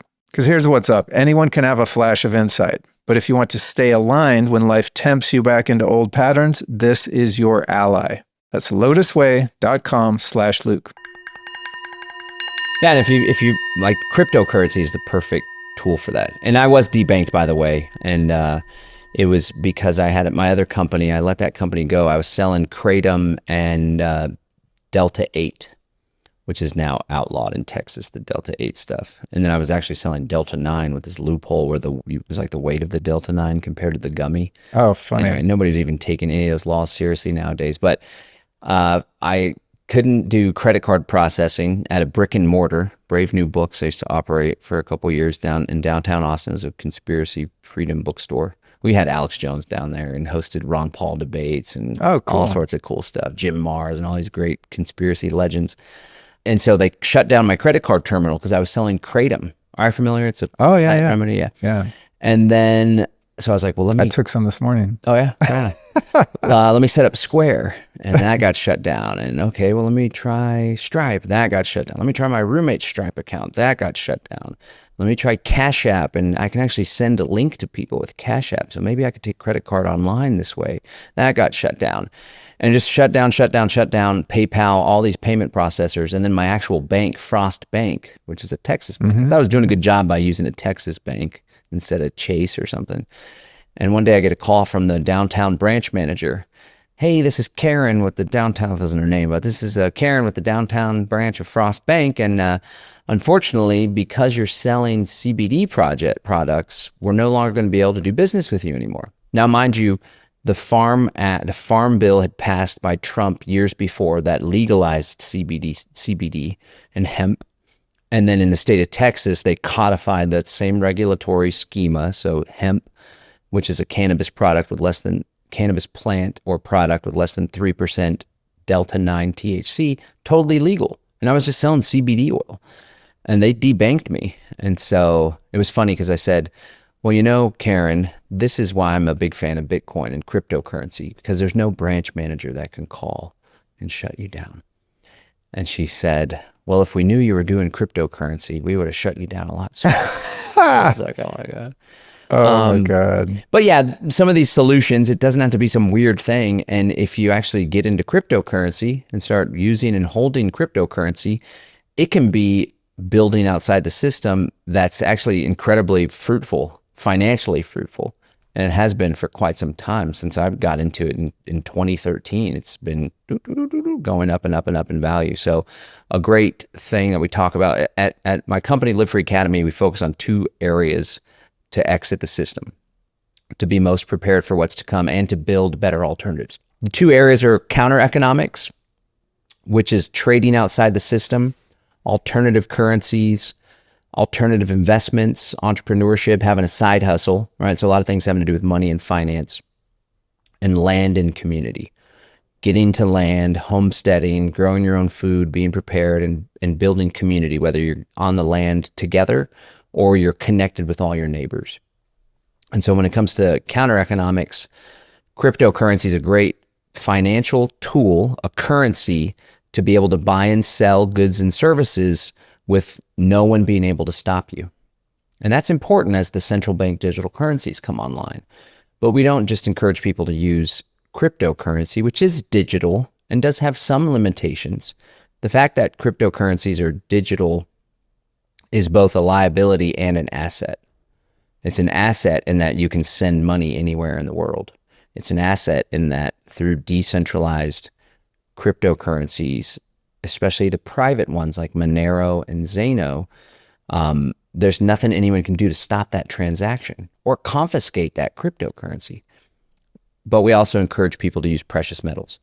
Of course, the liability with cryptocurrency is that it's dependent on the internet. And if you need to access the internet, you got to have your digital ID, or they shut the internet down, stuff like that. And the zombie apocalypse, when you go to your local farmer to get a side of beef, you're going to need some silver or gold. Yeah, you're going to want to use precious metals. We teach folks that too. A lot of older folks too are like, I'm still uncomfortable with crypto. Yeah. Even though I did a course, Bitcoin Basics for Boomers and Beginners, and like really tried to teach I feel like I need to take that. I've been pretty slow on the crypto.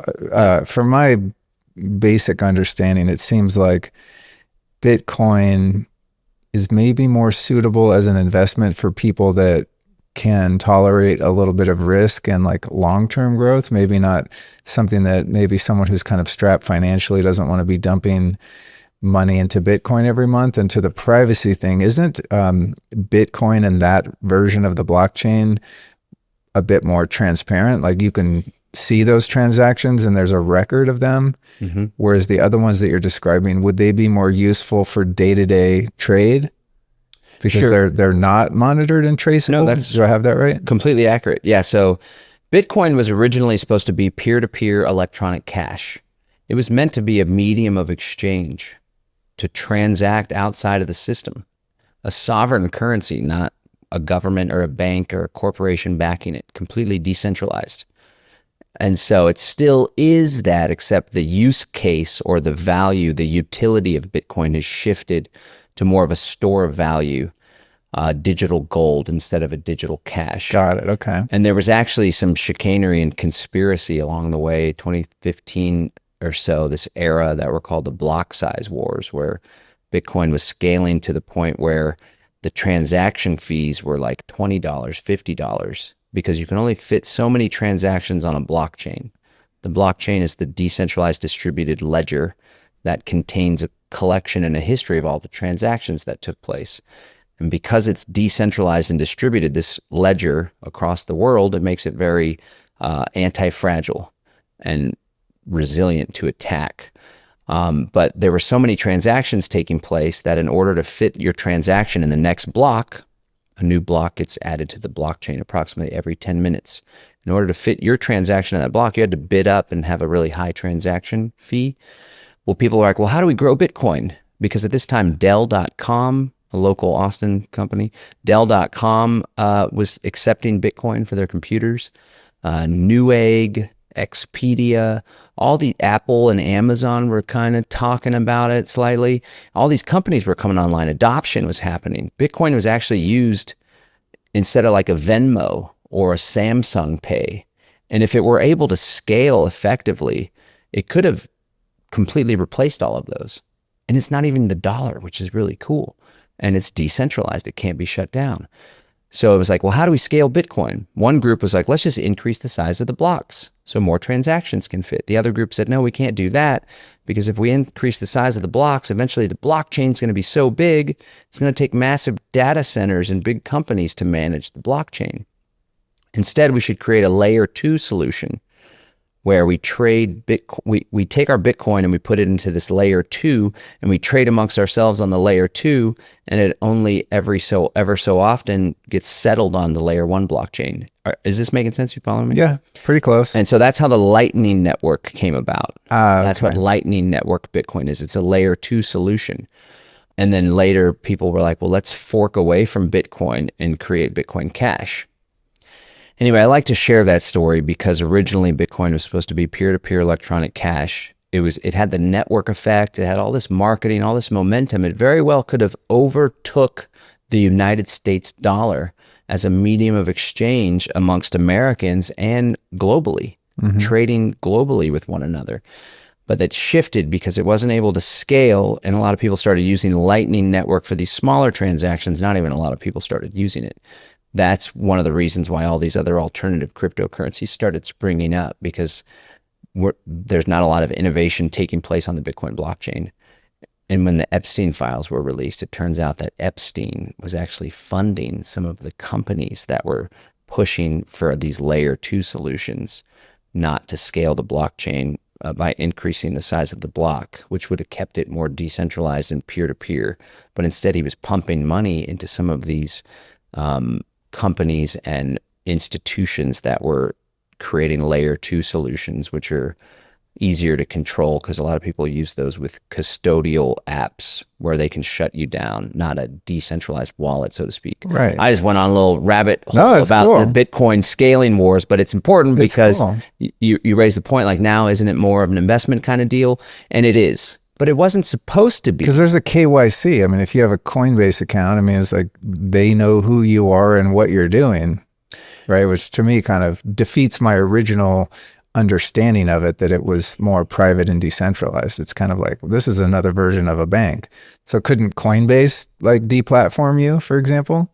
Yes, and they do deplatform people. So the use case more so now with Bitcoin, you can still use it as peer-to-peer electronic cash, but the narrative as far in the mainstream world, in the financial sector, and then Twitter, especially Bitcoin Twitter, is it's a store of value akin to a digital gold, where that you take your money out of dollars and you put it into Bitcoin, because Bitcoin has a high likelihood of going up in value because it's a finite digital asset, unlike the dollar, which is inflated all the time. Yeah. It's even more scarce and finite than gold, because we don't know exactly how much gold is in existence, and they're constantly increasing the supply of gold at an unknown rate. And if the price of gold goes up, there's now more money to go into mining equipment, and now we're going to get more gold out. Well, I mean, to be fair, once we do the Fort Knox audit, that'll all be clear. that was a good promise. A lot of good ones. Ending the income tax. Yeah, I love. Then we got Iran and cover up for pedophiles. I love, like, every few months, there'll be something.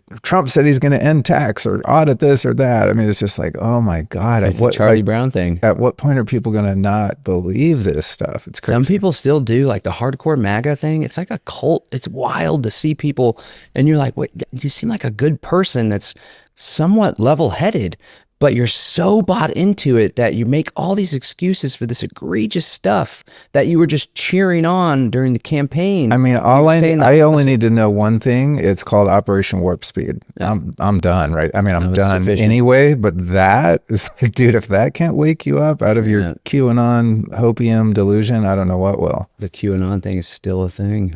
We're still waiting for all the arrests. Yeah, the white hats are coming. Oh, it's a trip.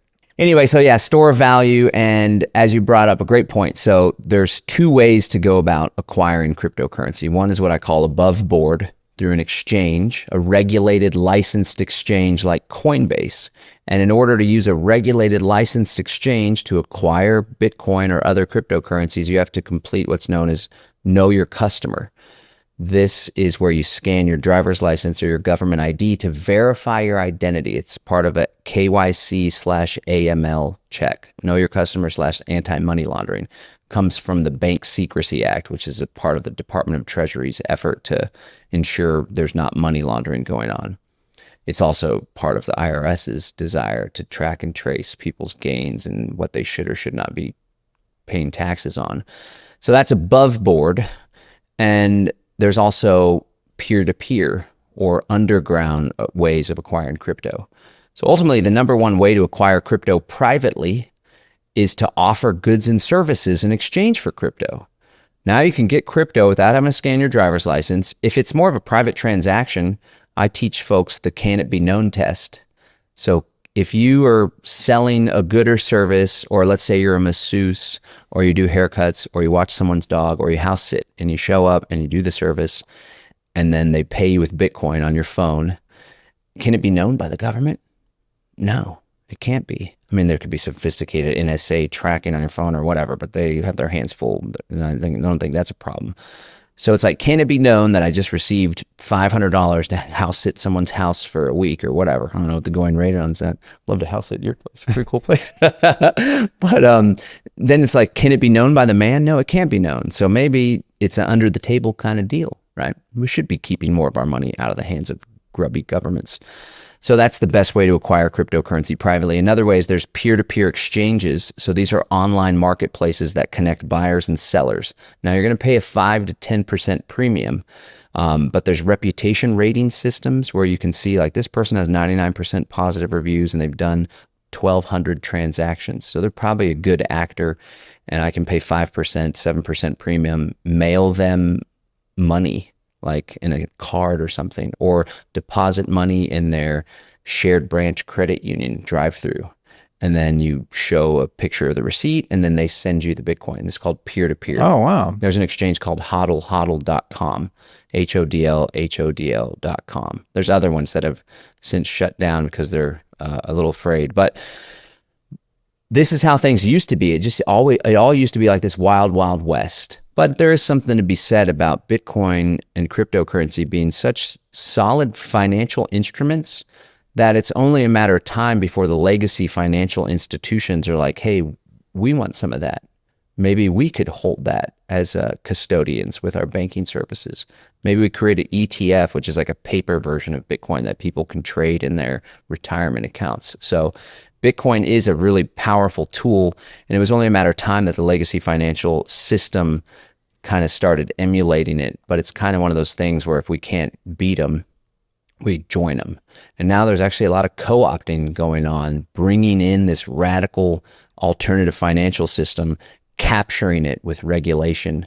That's what's taking place with the stable coins, which are these tokens that are pegged to the value of $1. Most popular ones are Tether and US Dollar Circle. And the private sector rolled these out, and they're tools where people can buy and sell. You can send money with ease overseas.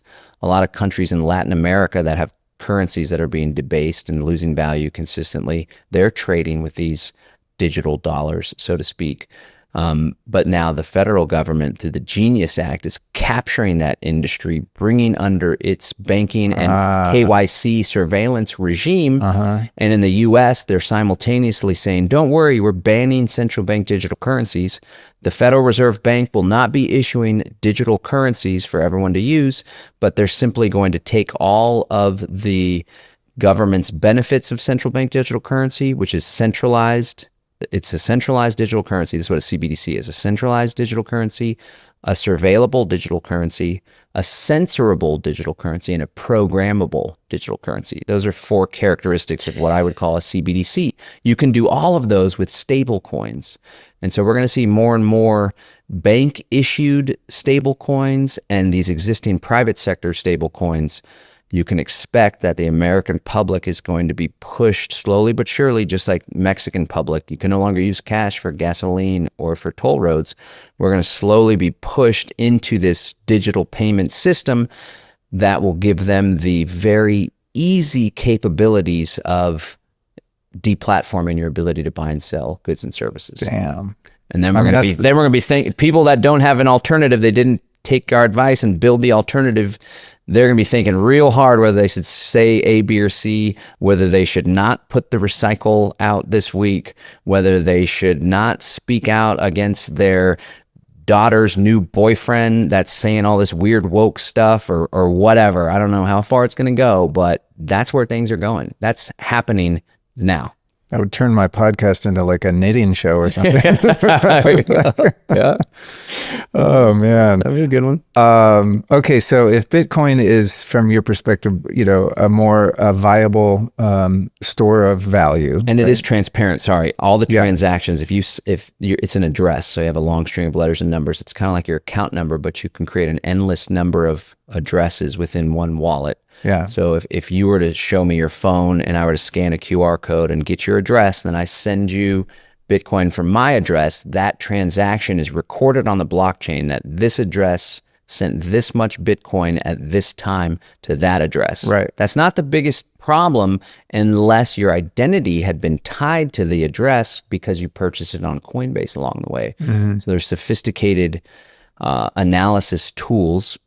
It's like blockchain forensic analysis. One of the companies is called Chainalysis, and they can track and trace and deduce what identity is tied to what Bitcoin.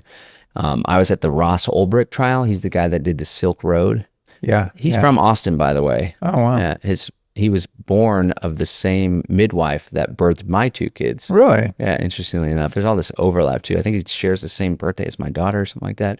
His mother, Lynn, was a tireless advocate for getting him out of prison, and he did get out of prison. That was one thing Trump did right. Anyway, I was at the trial of Ross Ulbricht in New York City, and we got to see the Department of Justice hired these blockchain forensic analysis companies, and they were able to deduce all sorts of information from these transactions on the blockchain. So Bitcoin is transparent.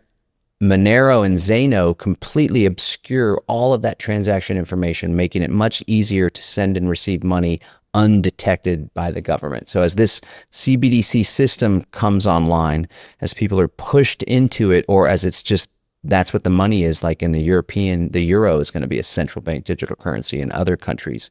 Some are going to have bank issued digital deposits, bank issued stable coins, so to speak, in some countries. And then other countries like the US, it's going to be private stable coins for the most part. As more and more people are pushed into this system, it's going to become more and more important that we are using privacy-based cryptocurrencies like Monero and Zano in order to continue doing business with one another online without them being able to stop it. So it sounds like learning how to use those two in particular would be really wise. It'd be really wise to do that before it becomes a have to. Yes. Right? You don't be frantic. Oh, I got to figure it out. Yeah. I mean, because it's really, the whole crypto space to me is really confusing. I mean, I lost like $1,800 worth of Ethereum. I clicked on something, did the scan thing, and I sent it on the wrong chain. I don't know. It just disappeared. It just disappeared. That's a thing. And the company that I was sending it to or from or whatever, hey, I don't know. It's still there. They're like, it's still there. I'm like, okay, we'll give it back. Oh, no, we can't get it. But don't worry, you didn't lose it. I'm like, the definition of losing it is if I can't get it back. Yeah. I call that losing it. What do you call that? So that I'm sure I'm not the only one who's had situations like that. I think I don't remember what year it was, but it was maybe early on when you got into it. I was buying something on the dark web, nootropics or something like that. And so I had to get some Bitcoin in order to be able to buy said thing. And then I didn't even know what it was, but I wanted the thing. So I figured out how to do it. And then I lost track of whatever that wallet was. It's probably like, who knows? It could be worth a lot because there's a few $100s like when Bitcoin was, I don't know, a few dollars. Yeah. I'm sure there's so many people out there that are like, I could have been a zillionaire. Oh, yeah. If I just would have learned the tech better. I Sure. think that's one of the big barriers to entry. And thankfully there's people like you, doing like the crypto for dummies kind of education. Mm-hmm. Super important. I'm glad we got to cover that. Let's talk about exit and build.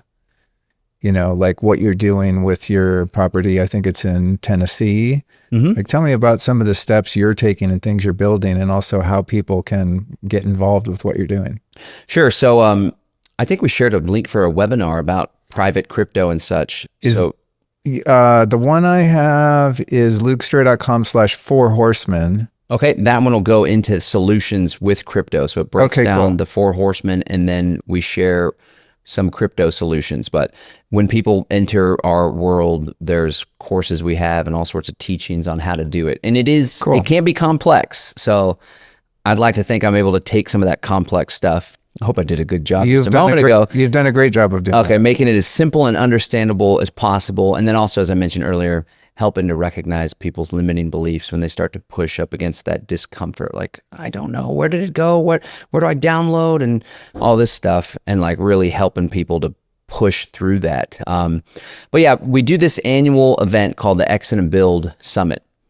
And the next one's going to be taking place at Sovereignty Ranch in Bandera, Texas, which is where Confluence, Alex Zeck's event, is held every Amazing year. Property. I can't wait to see it again. Oh, yeah. Molly Englehart's incredible, and they've just been really working hard. It's inspirational to go out there every year and see how much progress they've made. So this will be a perfect spot because last year we did the Exit and Build event at Joel Salatin's Polyface Farm. Oh, cool. He's been our keynote speaker for multiple years, and it was really cool to be immersed in his world. And then the three before that, 2, 3, and 4, were at Bastrop Convention Center. That's where we live, in Bastrop. And then the one before that was in LaGrange at a country club. Actually, one of our community members let us use the country club it was at, which was pretty cool. But each time it's like, come to the event and then go off to your hotel. But this year it's going to be at Molly's, which is a 200-acre property, and we're going to be camping on site. So they have little eco I want to go. What month is it? It's November 5th to the 8th. November 5th to the 8th. The website's exitandbuild.com. Cool. And folks will be able to come, and those two areas I was telling about, counter economy, crypto, trading outside the system, entrepreneurship, side hustles, alternative investments, and then land and community, those will be the focus areas. So people can come, we'll hang out around the fire, there'll be music, there'll be talks, and then there's going to be these implementation zones. I always try to innovate what I'm doing because I'm a huge fan of Steve Jobs, and I like to study Elon Musk. I used to be a fanboy of Elon Musk, but I think he's batting for the other team, unfortunately. He lost me when he went on Rogan, and Rogan was asking him about like EMF radiation from phones. Okay. And Elon, who's supposedly some kind of genius, says, that's all fake.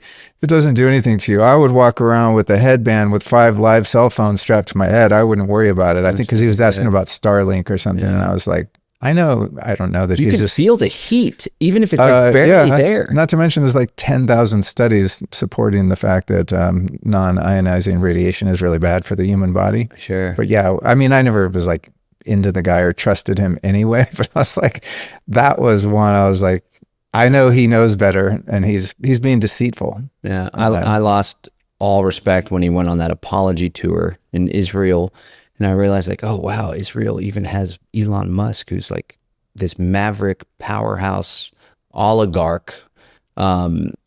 Israel's got him kind of roped into the Zionist regime in Israel, I should say. Anyway, so I study Elon Musk, I study Jeff Bezos, I study Steve Jobs because I'm fascinated with innovation and scaling companies and doing massive things. And I'm always trying to figure out like, well, how can I do what I do, which is online courses and in-person events? How can I innovate in that space? There's not a whole lot to do. It's an online course or whatever.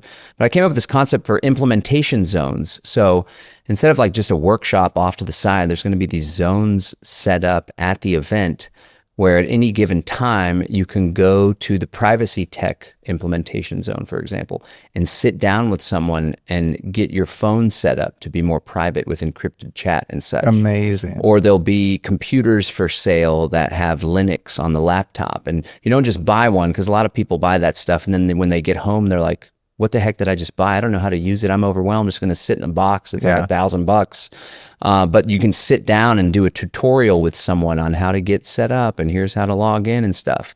There'll be a little Zano zone, or Quartle's another great cryptocurrency project that's trying to create a decentralized internet. And they even have like decentralized apps where the nodes connect and it creates its own alternative internet. And there's like an alternative YouTube called QTube. It's called Quartle. Anyway, great project. There's going to be areas where it's not just like, here's what a crypto wallet is and here's how to set one up. It's like, no, sit down with some experts and you walk away with the wallet set up, and we're going to send you some Zano or some Quartle to get started. Same thing, the Sacred Honor Educational Fellowship guys will be there. Michael Joseph, Phil, Daniel Mentz, Shiloh, and Marsha Ann. And it'll be like, enter this zone. You got to be a member first, a private member. And so they can make offerings. You got to be a member first to keep it in the private, but it'll be like, sit down and talk about your matter and see if equity would be an appropriate remedy, or maybe here's appropriate remedy for succession planning with the trust and the trifecta. So really excited to have them be a part of it and collaborating with them deeper, but it's going to be great. We're going to hang out on site, great, incredible speakers, and it's going to be about implementing and actually building while we're there. Not That's just amazing. A passive conference. That's huge, dude. I mean, that is such a major gap in-person education, right? I mean, any kind of conference you go to, you hear these speakers and oh my God, I got to do this. And then you leave with your little workbook full of notes and you never do anything with it. I mean, I'm speaking for myself. It happens. You get amped up in the moment, but then you get back in the inertia of your life and it's like, yeah, I should do that. And just ends up in a drawer and you kind of don't. The application of the information is usually where I think many of us like me get stuck. So we're going to, no, you're doing it now. You're here for 3 days, for 4 days. Get it done. And you can do this at 12 o'clock on Saturday, 5 o'clock on Saturday, 10 a.m. on Sunday, or 2 p.m. on Sunday. Like they're going to be doing the workshops, like go show up. So that's I'm really excited about that. I am too. I'm in. Yeah. We'd love to have speaking of the sovereign law stuff, I've done a number of shows about this because there are more people over the past few years that have, I don't know, maybe they were just kind of existing in the private, thought leaders, gurus, experts on law and common law and all this kind of stuff. I first heard guys like Jordan Maxwell talking about the mythology and the language used in maritime law and the birth canal and all this kind of stuff years ago. And it was like, oh, this is really interesting. But there weren't any real, that I knew of, any real practical ways forward to apply it. You kind of know there's a parallel system of law and you're stuck in this commercial law system, but there were no real bridges that I could find out of it. So when I started seeing people share more publicly on social media about this, I've done a number of shows about it and I find all of it really interesting. But it seems like it's a relatively new thing where people that are into, freedom, the patriot types, are starting to merge with the law and use that in a way to create some of the parallel systems that you're talking about. So from your perspective of where you're sitting, do you see that there's not really a name for it? I'll just call it sovereign law for lack of a better term. In other words, like using the legal system to become free of it in a way. Do you see that as something that's an integral part of building these parallel systems and, living off grid in communities? Is that kind of part of your worldview, or what you think as an important aspect of being able to do that? Yes. And is it a necessary part, or can you just stay in the commercial system and also go off and kind of do your own thing? Well, I've had a long struggle with, I call it sovereignty through law. You call it sovereign law, right? And it encompasses a whole wide world. And unfortunately, there's a lot of charlatans in that world, and a lot of just false information that could get you in trouble. Yeah. And every once in a while, somebody that's super grounded, well-researched and rooted is in that space. And that's why I honor Michael Joseph and Sacred Honor Educational Fellowship, and they do a lot of good work. But I heard about this back first in 2009 at Bob Schultz's Continental Congress of 2009. This guy named Bob Schultz does he's passed since, but he did We the People Foundation, and it was like a tax resistor thing, and he had this idea to organize a second Continental Congress. So he managed through his organization to host elections in all 50 states and have 2 delegates elected from each of the 50 states. And I was the delegate for the state of Texas. And it was me and Michael Badnarik, actually, who also has passed. He ran for president of the Libertarian Party. Total badass, this Michael Badnarik. Total legend, this guy. Anyway, we were there, and it was in St. Charles, Illinois. It's actually how I met the mother of my children at that event. And so there was all these folks with the right to travel. The 14th Amendment was status correction, you name it.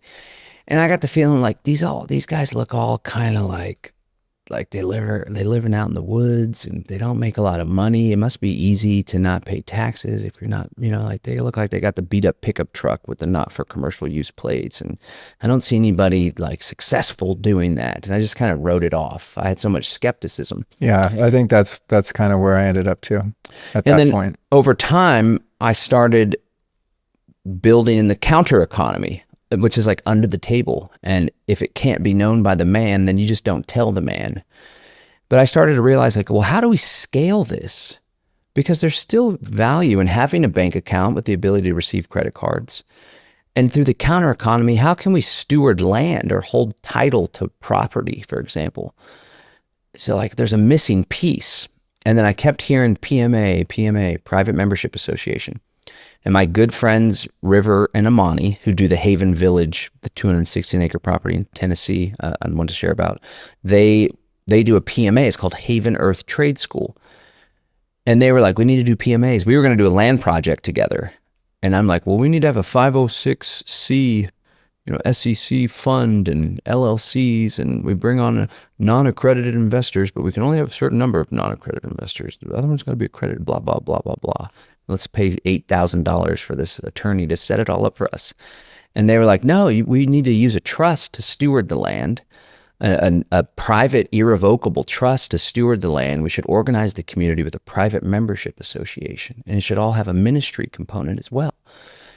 And I was like, I don't know, it sounds kind of hocus pocus. We want to raise money and earn an income from it and build wealth with it.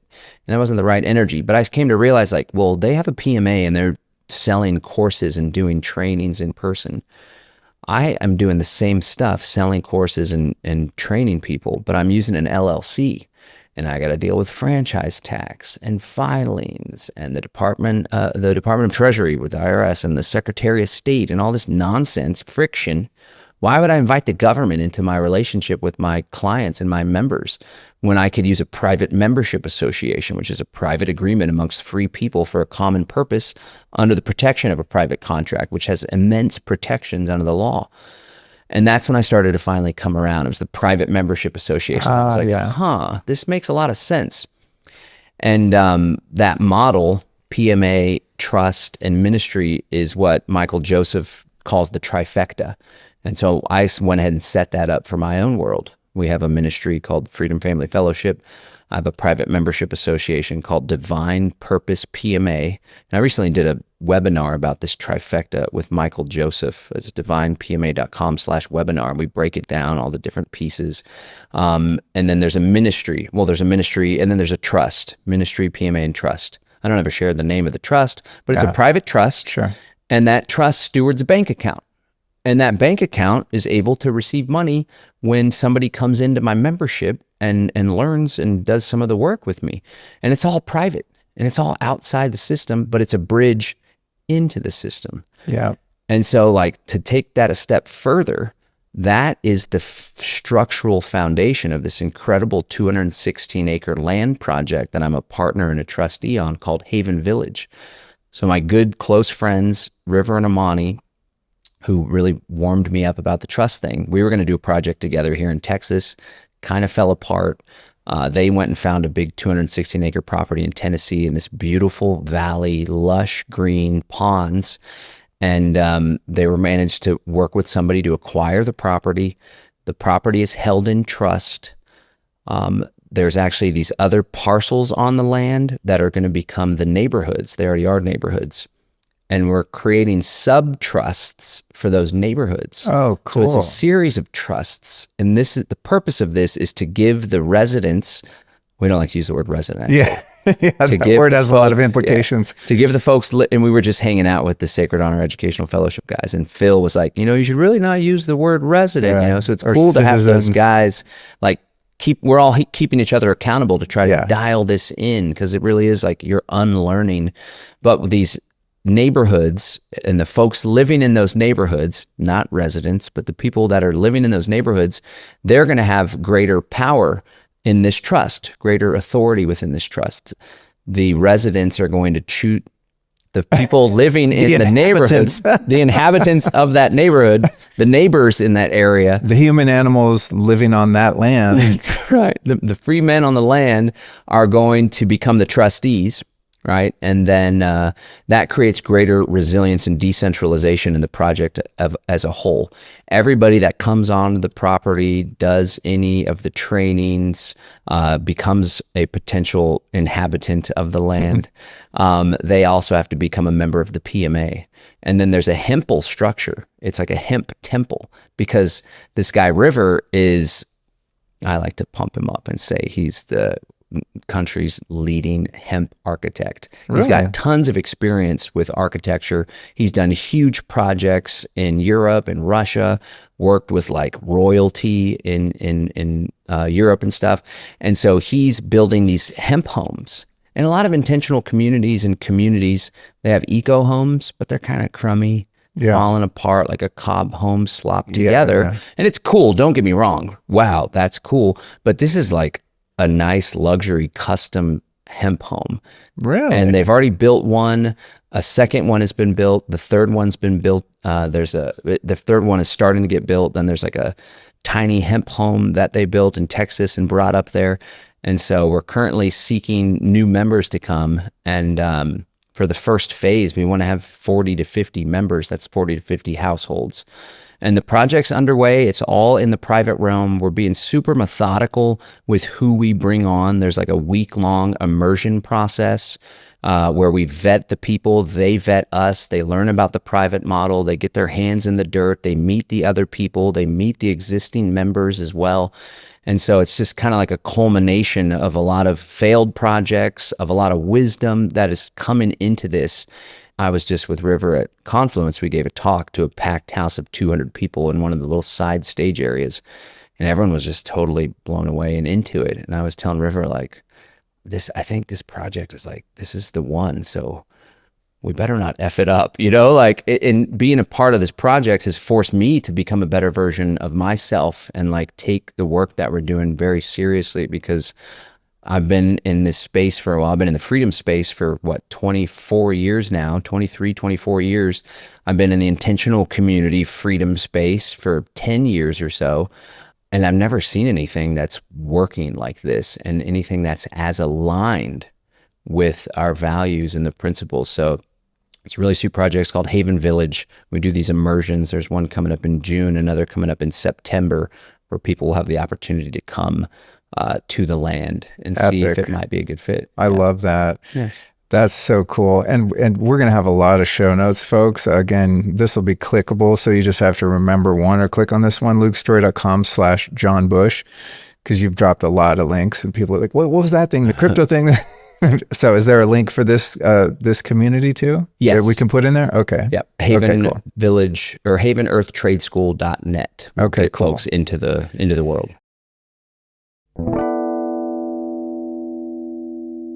We're living in the most advanced time in human history. So why are so many of us exhausted, wired, and barely holding it together? Back when I started this podcast in 2016, I was living under 2 cell towers in LA, and it was a nightmare. I had insomnia, migraines, blurred vision, vertigo, nausea. My system was just maxed out. It was absolutely terrible. So when I moved to Texas, I hardwired the internet, shielded our bedrooms, and did all the physical EMF mitigation you can imagine. But here's the unfortunate reality. You can't eliminate every signal unless you live in a cave. And that's what led me to Quantum Upgrade. It harmonizes the field you live in so your body stays coherent inside all that static that you can't control. And this isn't just a feeling. Their research shows improvements in HRV, brainwave balance, and cellular energy. It's pretty simple, really. If your system is under less stress, you're going to feel it, and I do.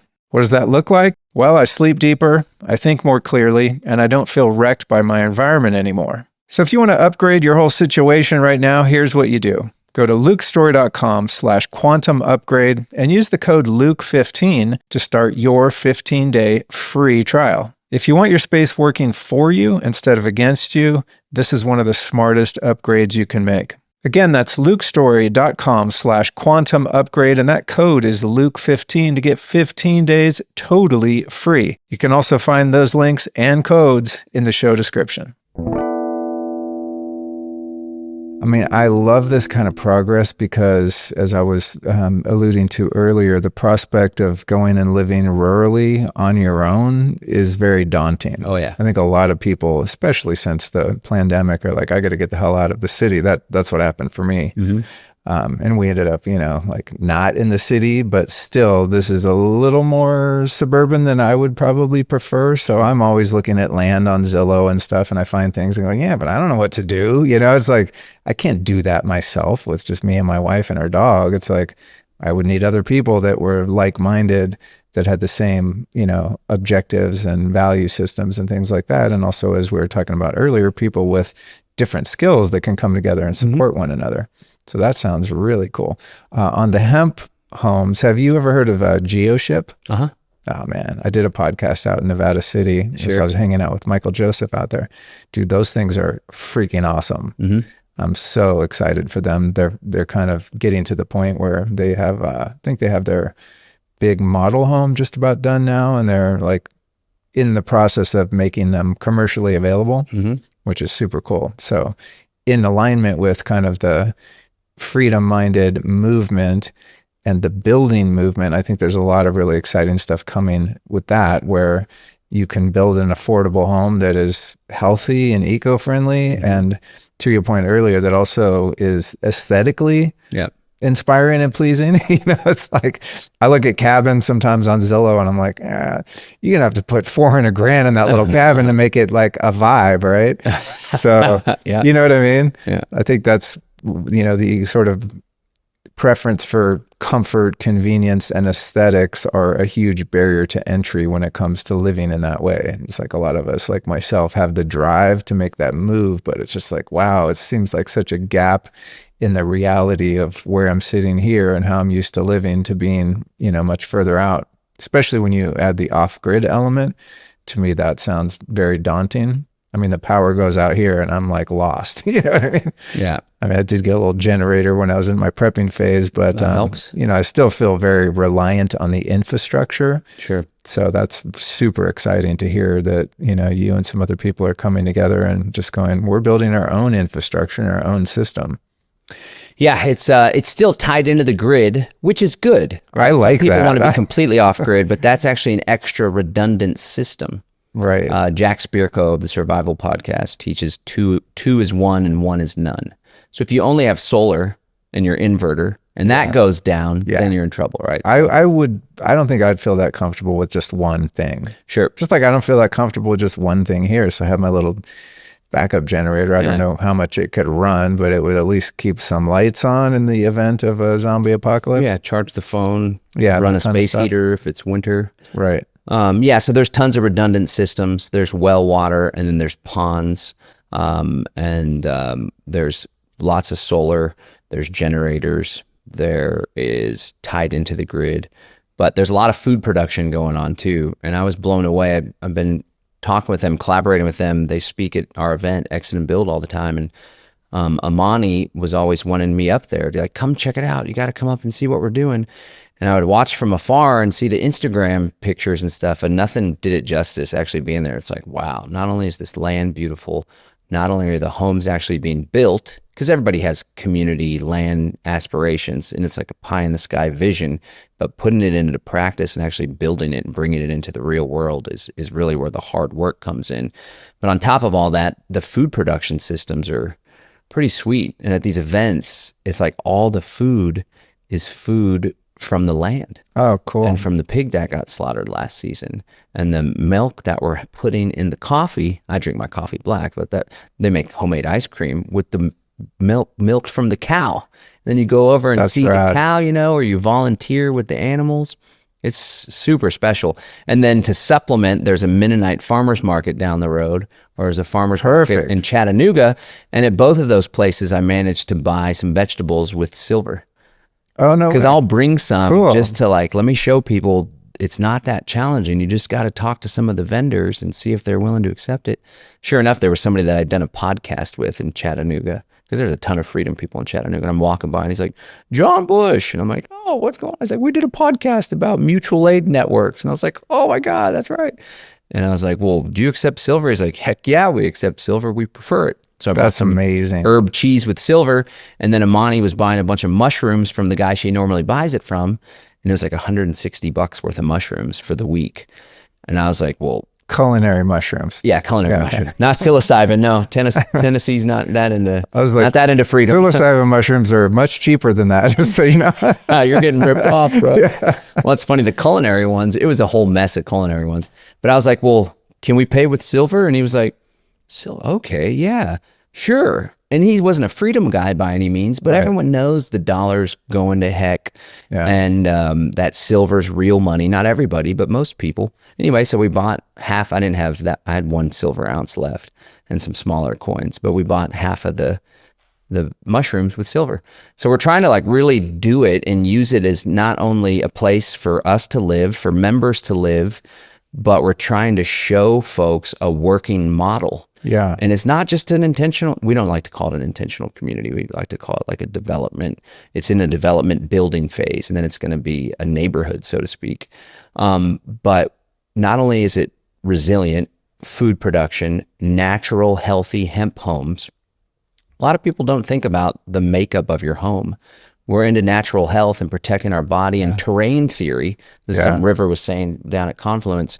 But like what terrain could be more important than the home that you live in, which 100%. Has chemicals and all sorts of stuff. We live in poison boxes. It's a trip. I mean, leave alone like just a tiny home. Just the fact that it's a box to me is energetically problematic. That's why I love the GeoShips. You walk in one of those, it's just like your nervous system melts. It's amazing. Well, I like these. You got a round aesthetic. I try to get as many round things in the room as possible. Counter off the corner. But there's no right angles in nature. You're right. You know, that's the thing. It's like, where are there boxes in nature? I mean, every once in a while, a crystal will grow as a kind of a square. That's about it, you know?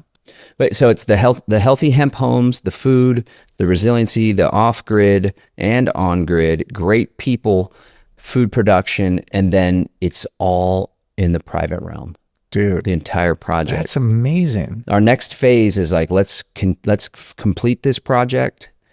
And in the meantime, as we get our feet underneath us, let's start teaching people how to build this on their land or with their project. Yeah, because man. You have a proven model. I mean, I think that's the thing with a lot of this stuff is it sounds great. How do you do it? It sounds great. Show me someone who's doing it. I mean, especially in the law space, it's like that. You hear, oh, you can discharge your mortgage. And it's like, who's done it and isn't in jail or lost their house? Show me that and we'll explore it. You know? And there's something they could take, like a credit card debt or something is one thing. And I haven't gone down that road myself. Yeah. I feel like with that stuff, it's kind of like I signed up for it.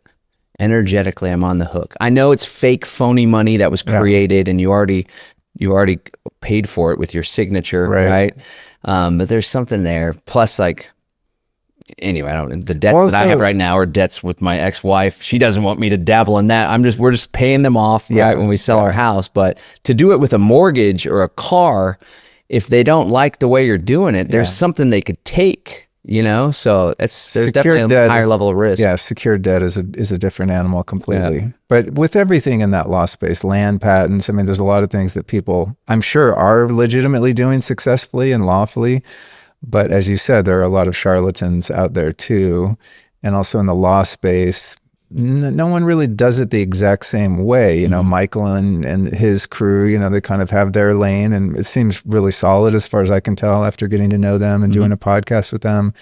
But it's like, it can be very overwhelming when there are so many choices. It's like, who do you trust? Which path is right for you and your temperament? You got like Brandon Joe Williams, who's been on the show, and that guy just loves arguing and fighting and litigating. I was like, he's a trip. I'm like, dude, there's nothing that's more antithetical to my nervous system and the way I roll than wanting to fight and argue and go to court. I'm just like so not interested in that particular approach, But point being, I love that you guys are producing a viable model that could be replicated. Sure. I mean, that's what we need here. It's like, show me, don't just tell me. That's so cool. Yeah.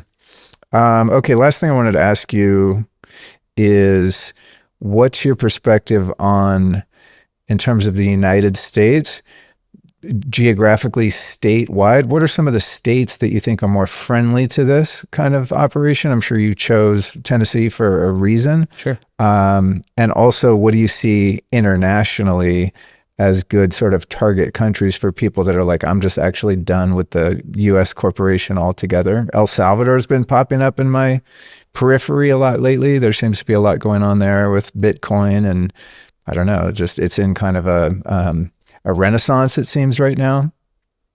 Jared over here, he's actually creating a similar kind of intentional community in Bulgaria, I think it is. So unfortunately, I'm going to lose him in a couple months. But it seems like more and more people are branching out into different countries or different part of the United States as they leave the cities. What are kind of the most hopeful hotspots from your perspective? It's a great question. I'm partial to the U.S. compared to other areas, in large part because we have firearms. And yeah, that's something I've thought about too. Yeah. Like, okay, cool. El Salvador, Costa Rica sounds awesome, but it's like, what happens when the tide turns there?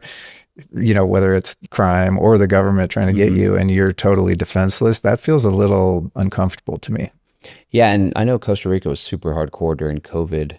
El Salvador probably was too.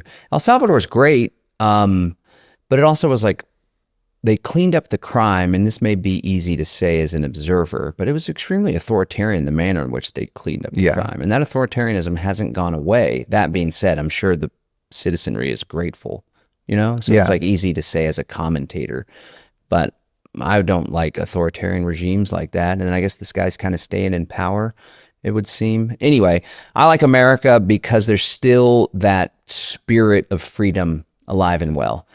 And like you said earlier, it's like, if we want to look for the highest good in something, we can find it. We could also be jaded about America and say none are more hopelessly enslaved than those who falsely believe they're free, right?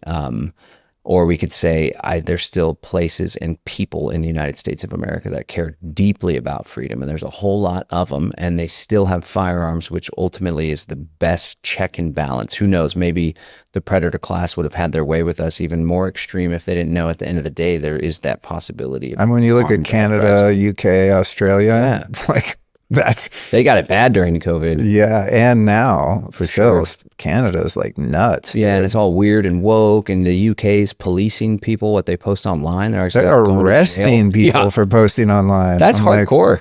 This show, we already been arrested like 4 times. 100%. The SWAT team would have already been in here in the first 10 minutes. That's right. That's right. I'm not a big hoorah, fight the government with guns guy by any means. That's just like, you don't want to fight anyone in court. Like, I don't want to go fight folks in court. I want to like hang out with my kids, and like go on a walk every once in a while. I don't want to get in some endless rigmarole, but at the same time, as the expression says, it's better to die on your feet than to live on your knees. And there does reach a point point. I would encourage everyone.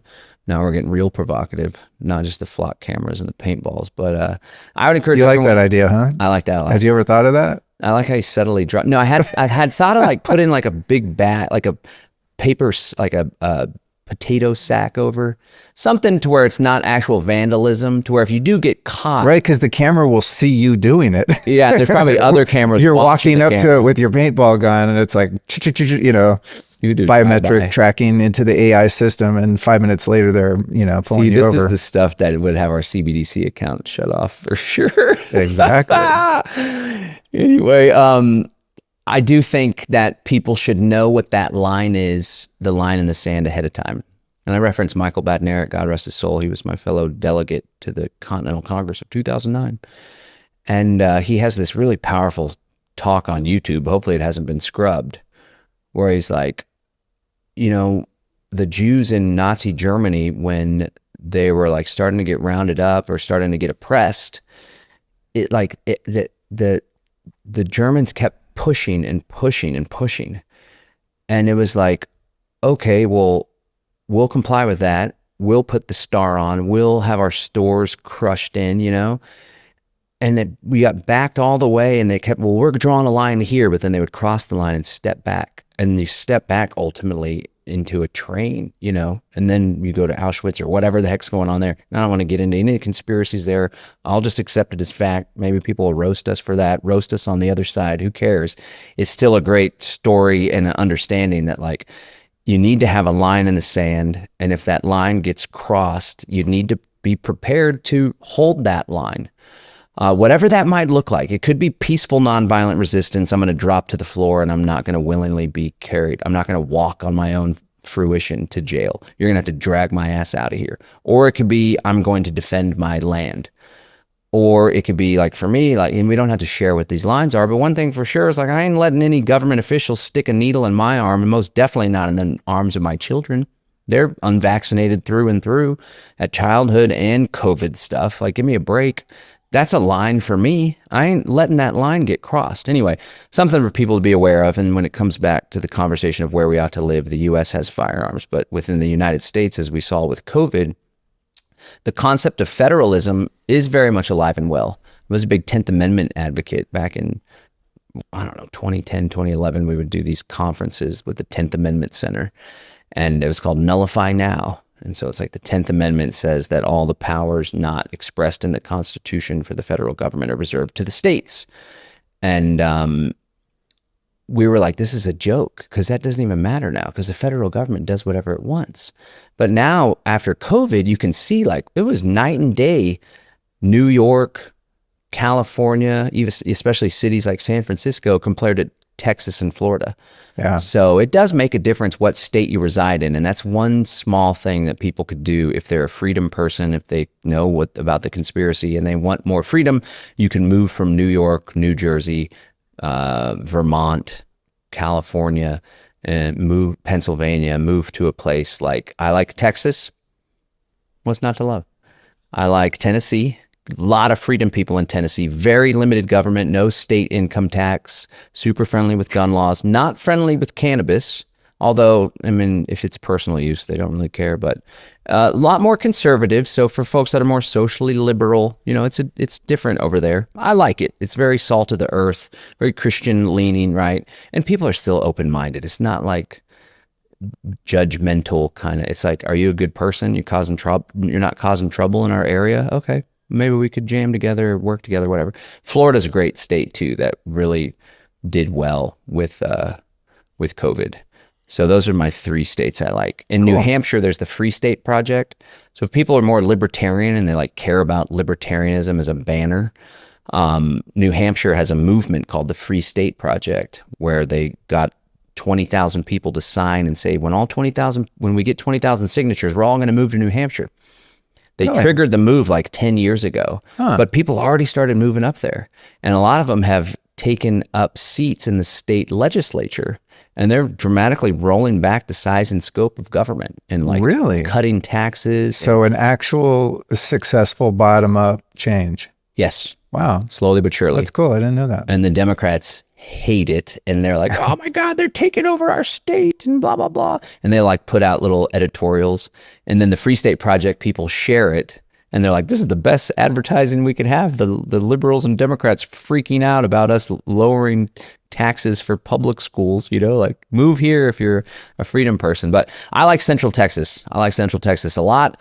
I like living west of Travis County, Dripping Springs area. Tons of great freedom people out there, or east of Travis County in Bastrop. It's a lot more fertile. It's more affordable than west. West is more beautiful, but we're trying to populate and bring as many people to Central Texas as possible. Ideally, you avoid Austin, although go to Austin. My family's still in Austin. Lots of cool stuff to do in Austin. It's beautiful. It was a great drive over here until it started storming really heavy. Then it was like, I can really see. It was like, when you showed up, it was like midnight out. It got dark. It was so weird. I'm like, what are they doing with the chemtrails, man? It's like literally dark out, and it's raining 2:00. hard.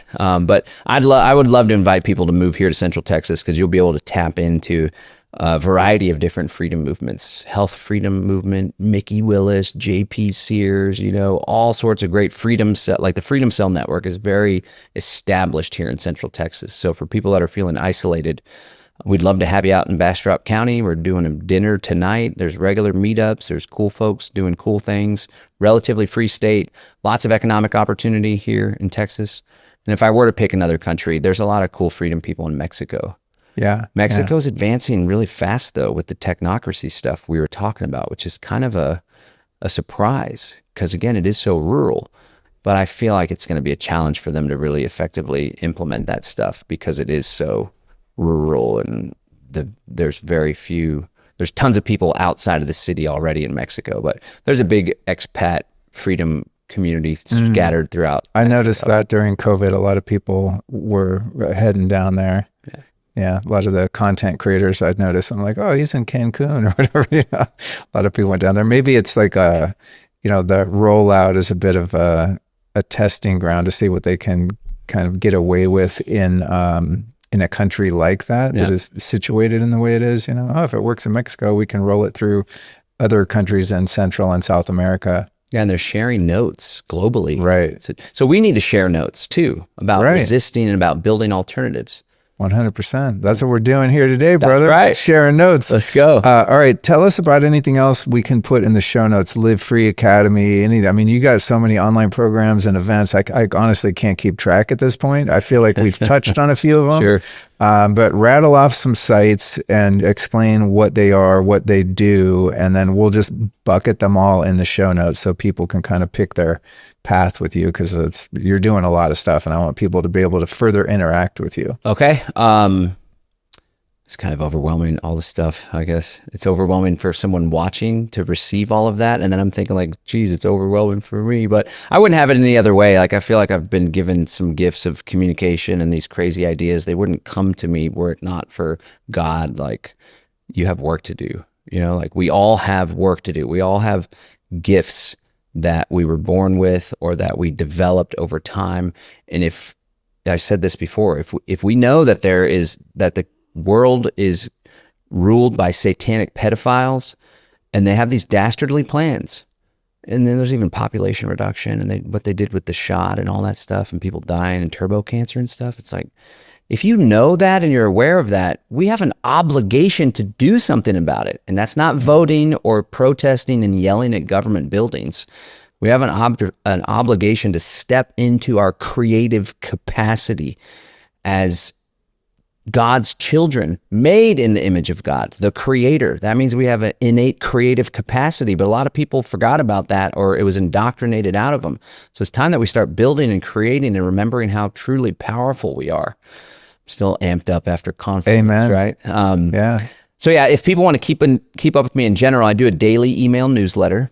Oh my God. On some days we some days we send 2. That sounds overwhelming in and of itself. It's a lot, but it allows me, trust me, there's tons of people that have unsubscribed, but it's all stories, and I get vulnerable and share little insights and tips. So every day you can keep up with me, and that's kind of like a top of funnel, and I can share other stuff, or you could go sign the PMA agreement and do the webinar with us. Here's what Haven Village is doing, all this stuff. But yeah, livefree.academy/newsletter. livefree.academy/newsletter, and that'll get you into the daily email newsletter. We talked about the Freedom Cell Network earlier. We're very active on Telegram. The website, there's people on the website. You may find someone in your area. You may find an old dormant cell from the COVID era and people went back to life as usual. But that's freedomcells.org. And from there, you'll be able to get the links to the Telegram groups. There's a bunch of Telegram groups that we documented all across the world. Freedomcells.org. Our big event in person, Exit and Build 6, is coming up. The whole Sacred Honor Educational Fellowship guys will be there. River and Amani, my partners in the Haven Village Project, will be there. Mike Winter, who does Quartal, will be there. Alex Zeck will be doing the opening talk, the opening ceremony. Because I missed Confluence for a number of reasons. It'll definitely have a Confluence vibe. It'll be very hard to recreate the magic of Confluence. You definitely got to go next year. It's totally worth making it a priority. I talked to Alec about it. I'm like, don't let me not go. Next year. It's your responsibility to make me go, Alec. But what you're describing with your event is much more narrow in focus. It's more building. Yeah. Zek's thing is more like spiritual breath work and radical health modalities, which is great. And the people are amazing. Ours is like, let's get that tribe and let's push them and motivate them and teach them to start building the new earth structures that we need to make it through all this craziness. And the implementation, the implementation zones. That's dope. I'm stoked on that. I'm excited about that. So that's exitandbuild.com. Tickets are available now, exitandbuild.com. Bring the kids. There'll be like kid activities and stuff. There's also a VIP ticket where we always have like a more exclusive VIP dinner, a couple other perks here and there.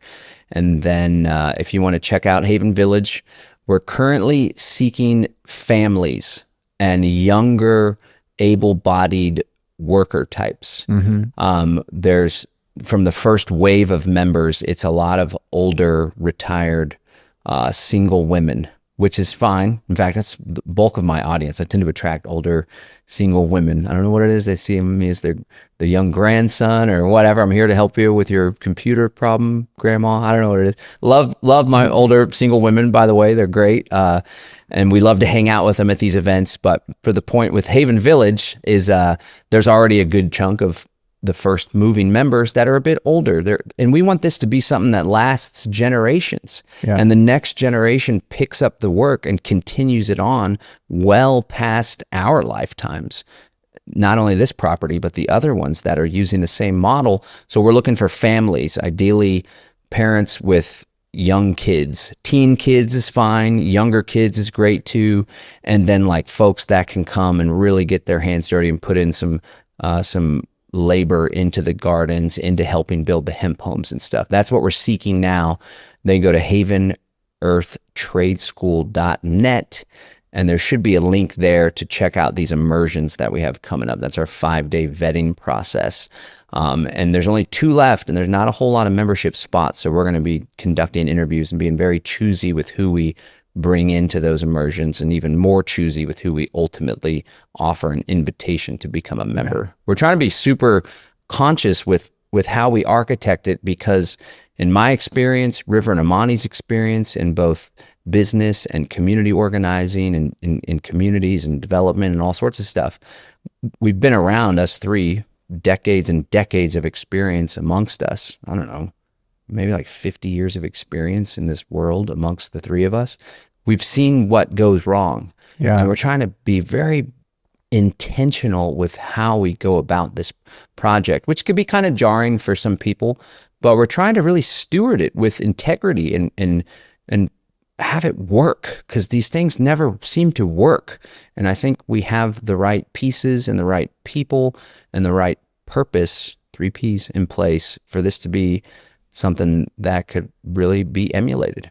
Awesome, man. Well, I'm stoked. I'm excited to meet you, and I've seen you in the periphery and kind of known about you through Alec and things like that, but I'm glad to hear it from the horse's mouth. And as I said a couple times earlier, man, it's just exciting to meet people that are not only identifying what some of the problems are, but are really helping people get out of victimhood and into actual sovereign living in all the ways. So thank you for that. Last question for you is this, my friend. Who have been 3 teachers or teachings, philosophies, books, people anything you can think of that have contributed to who you are today and the work you do.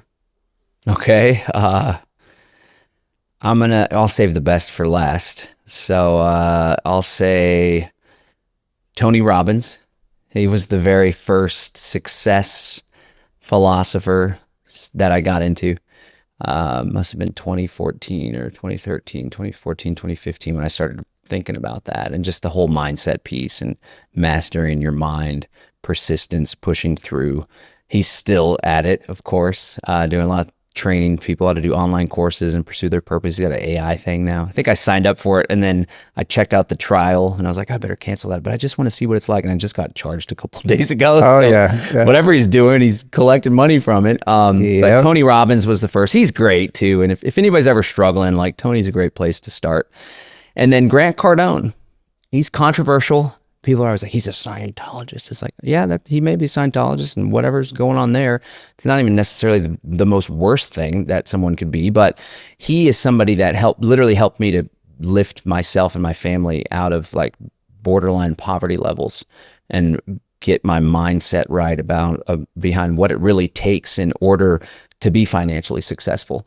And I still have a long ways to go, and I'm still dialing in my financial life. But when it comes to my business, like, my company produces great revenue.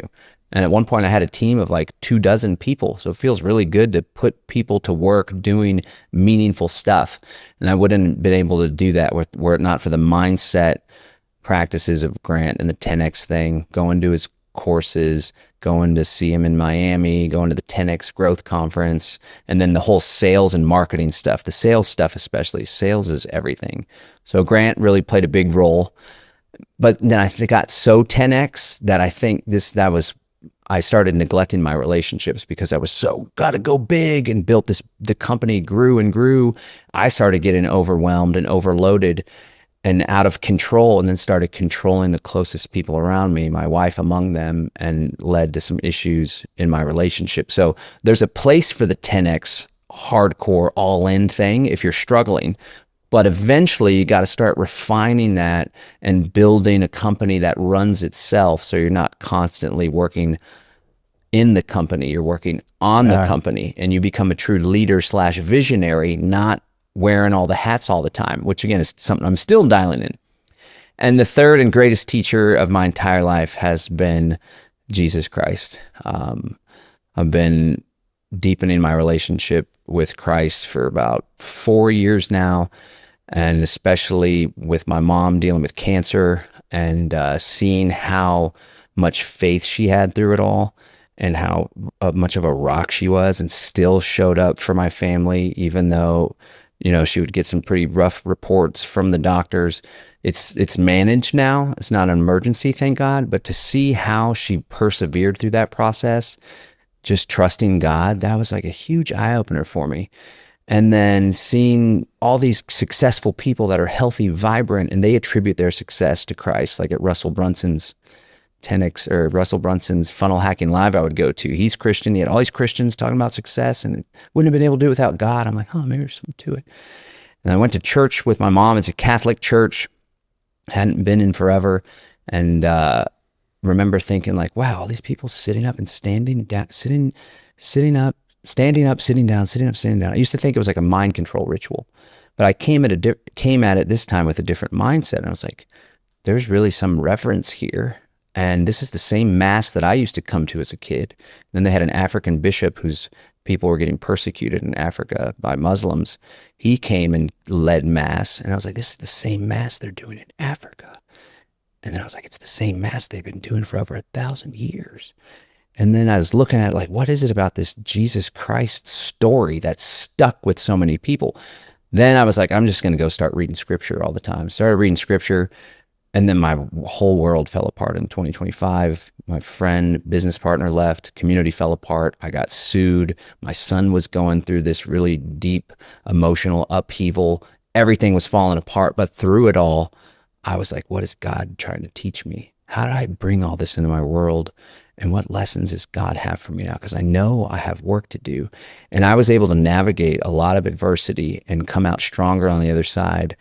And then when I finally stepped away from this Christ consciousness phenomenon, that kind of puts us on an equal footing with God, or holds that we are God. We just need to tap into this Christ consciousness, which I think is an arrogant thing, because in 2025, I realized I don't know shit. I thought I had everything figured out. I've been in the freedom game for 24 years, and I started a great company, and I'm older than people around me. I got it all figured out. No, I don't know shit. So I just was humbled, and I finally submitted and accepted Jesus as my Lord and Savior, which I resisted before out of an egoic kind of libertarian thing. Like, he's not my Lord. What does it mean to have a Lord? When I did that and went deep, got out of my head and into my heart, and fully accepted Jesus into my life, it was a radical transformation for me. Wow. I was able to forgive myself. I was able to really step more into a place of service and recognize that even though I give and give and give, a lot of it was coming from a place of selfishness, not true, genuine service. And it was this radical transformation. Then me and my daughter got baptized, and by far among any other teacher, it's been Jesus Christ. So I was going to say I'm not preaching, but I am preaching. If people are struggling in life and they're like feeling lost, and they haven't yet tried having a relationship with Christ, it doesn't mean church, it doesn't mean shame, it doesn't mean mind control, or it doesn't mean whatever experience you may have had as a child or whatever your parents tried to force you into. It's just connect with God through your heart. Give it a try. I promise it'll pay massive dividends.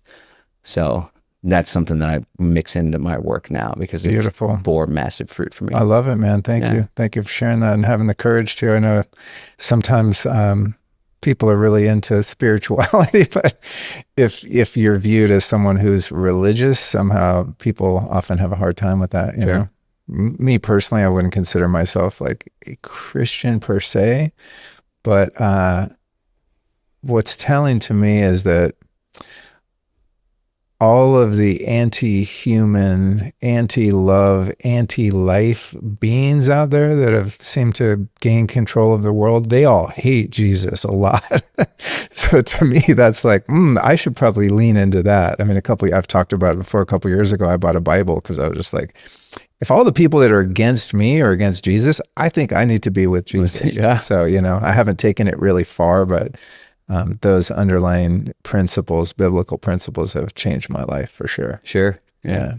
Well, thanks for sharing, dude. Great to meet you. Thanks for having me. I feel like I've met a great ally here, as have the listeners. So I really appreciate you coming and taking the time today. Right on. Thanks for everything you do. Really appreciate your grounded approach, and just you shared a lot of great stories and had a lot of cool people on. And thanks for welcoming me to your home. Big thanks, you guys, for hanging with me on this week's episode and making me part of your journey. Now, before we wrap up, let me tell you about a project I've just leveled up. After years of neglect, my YouTube channel just got a makeover, and if you haven't checked it out lately, you are missing out. Every new podcast episode now comes with a trailer, so you can sample the vibe before diving into the full show. And with a library of 600 plus episodes to explore, you'll always find a conversation that hits home. And there's another cool part. YouTube is also a place where you get your questions answered from me directly. So drop a comment, and if your question's a good one, I'll do my best to answer it. So if you want to get in the mix, head over to youtube.com/LukeStory and make your voice heard. Whether you want a quick hit from the trailers, to binge through the years of archived wisdom, or to join the conversation yourself, youtube.com/LukeStory is where it all happens.